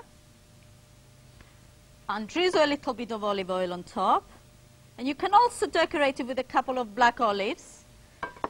And here we have it, our scordaglia sauce. Now I've got to bake this. Now you need to put it in 190 degrees, gas mark 5, for about 40 minutes or until it sets.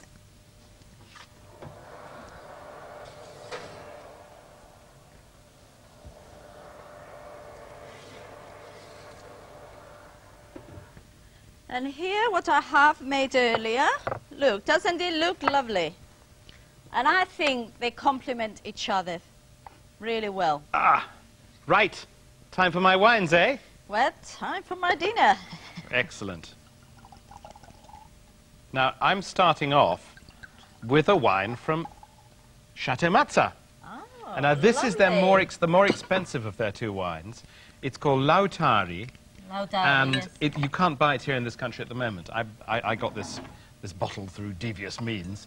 And I was really impressed by it. I thought that this is one of the best Greek dry white wines I've ever tasted. Seriously. I think it's a terrific wine. It's made of, I'm told, 3 great varieties. Savatiano, Assyrtiko, and what's the other one called? It says on the back label. Oh, it's Roditis. Oh, Roditis. Now, Savatiano is the great variety of Retsina, isn't it? That's right. And this just I suppose, is lifted by that, because Roditis is actually quite an aromatic grape variety. And this is... It certainly doesn't taste like Retsina. It certainly doesn't, no. But it's got real balance and subtlety and elegance. I was going to say very smooth. Absolutely. I suspect that if you were buying this bottle in Greece, you wouldn't get much change out of a tenner, and it might cost you more than that. Honestly? I would think so, because it's very much one of the sort of the sexy wines of Greece at the moment. It's very fashionable. Well, let me give you a piece of this. Absolutely. Yeah, look at that. Taste my I think it's wonderful the way that the feta sort of, you can see its distinct separate layers. That's right. Okay, here we go. See if it goes with the Lautari. Oh, well done. Here we there we are. Not Terrific. done very good there. But would you there like a bit of scordaglia as well? I'd never say no to scordaglia. Because I think you probably never tasted this one I've never had it. Oh, absolutely right. I've never had scordaglia with almonds. Yeah. Okay, now, does this go? See if it goes with your wine. Okie doke, right. I'll cut it smaller, please, because I'm watching my weight. Lovely. Are you suggesting that I'm not? No. Lovely, lovely. I love the way the mushrooms come through. Good. Well, I'm pretty happy with that. I think that goes rather well, Does it? that lautardi, yes. Good. Well, if you're happy, Charles, I'm happy. Although it needs a bit more acidity for the Scordaglià. Okay, let's move on to the next wine. Let me empty that. Have you tried that? Yes, you did have a try. Right, the next one is a Chardonnay. It's a Chardonnay from Hungary. Oh. It comes from the Nagyredem region, and it's made by an Australian, and it's very reasonably priced. It's been aged in new oak barrels for a little while. It's $4.49 from Bottoms Up Thresher Wine Rack. It's called Bottoms Up? Bottoms Up is one of the shops where it's sold, yes. The actual wine is called Cool Ridge. Well, Bottoms Up. Yes, absolutely. It's good. Nice. Honeyed, you can taste the oaky flavour. Very nice. And let's have a tiny taste with the tartar.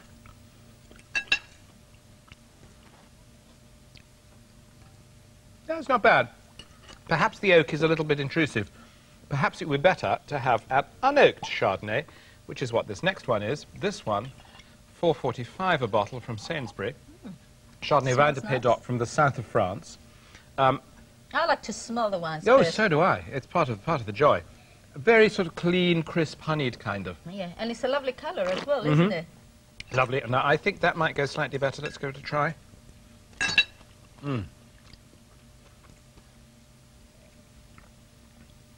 Yeah, it's pretty good. I think that's good. Yeah. I think that when wines are made with oak barrels, this has got a little bit that was fermented in oak, which gives a little bit of a touch of oak to it. But that one, which was aged in oak barrels, somehow you get a stronger oak flavour, and I don't think it works as well with the very delicate flavours of your mushroom tart. That's right, because this is quite delicate. That's right. Dish. It's not Okay, well, if you'd like to try the wine and have a look at the recipes at home, here are the details.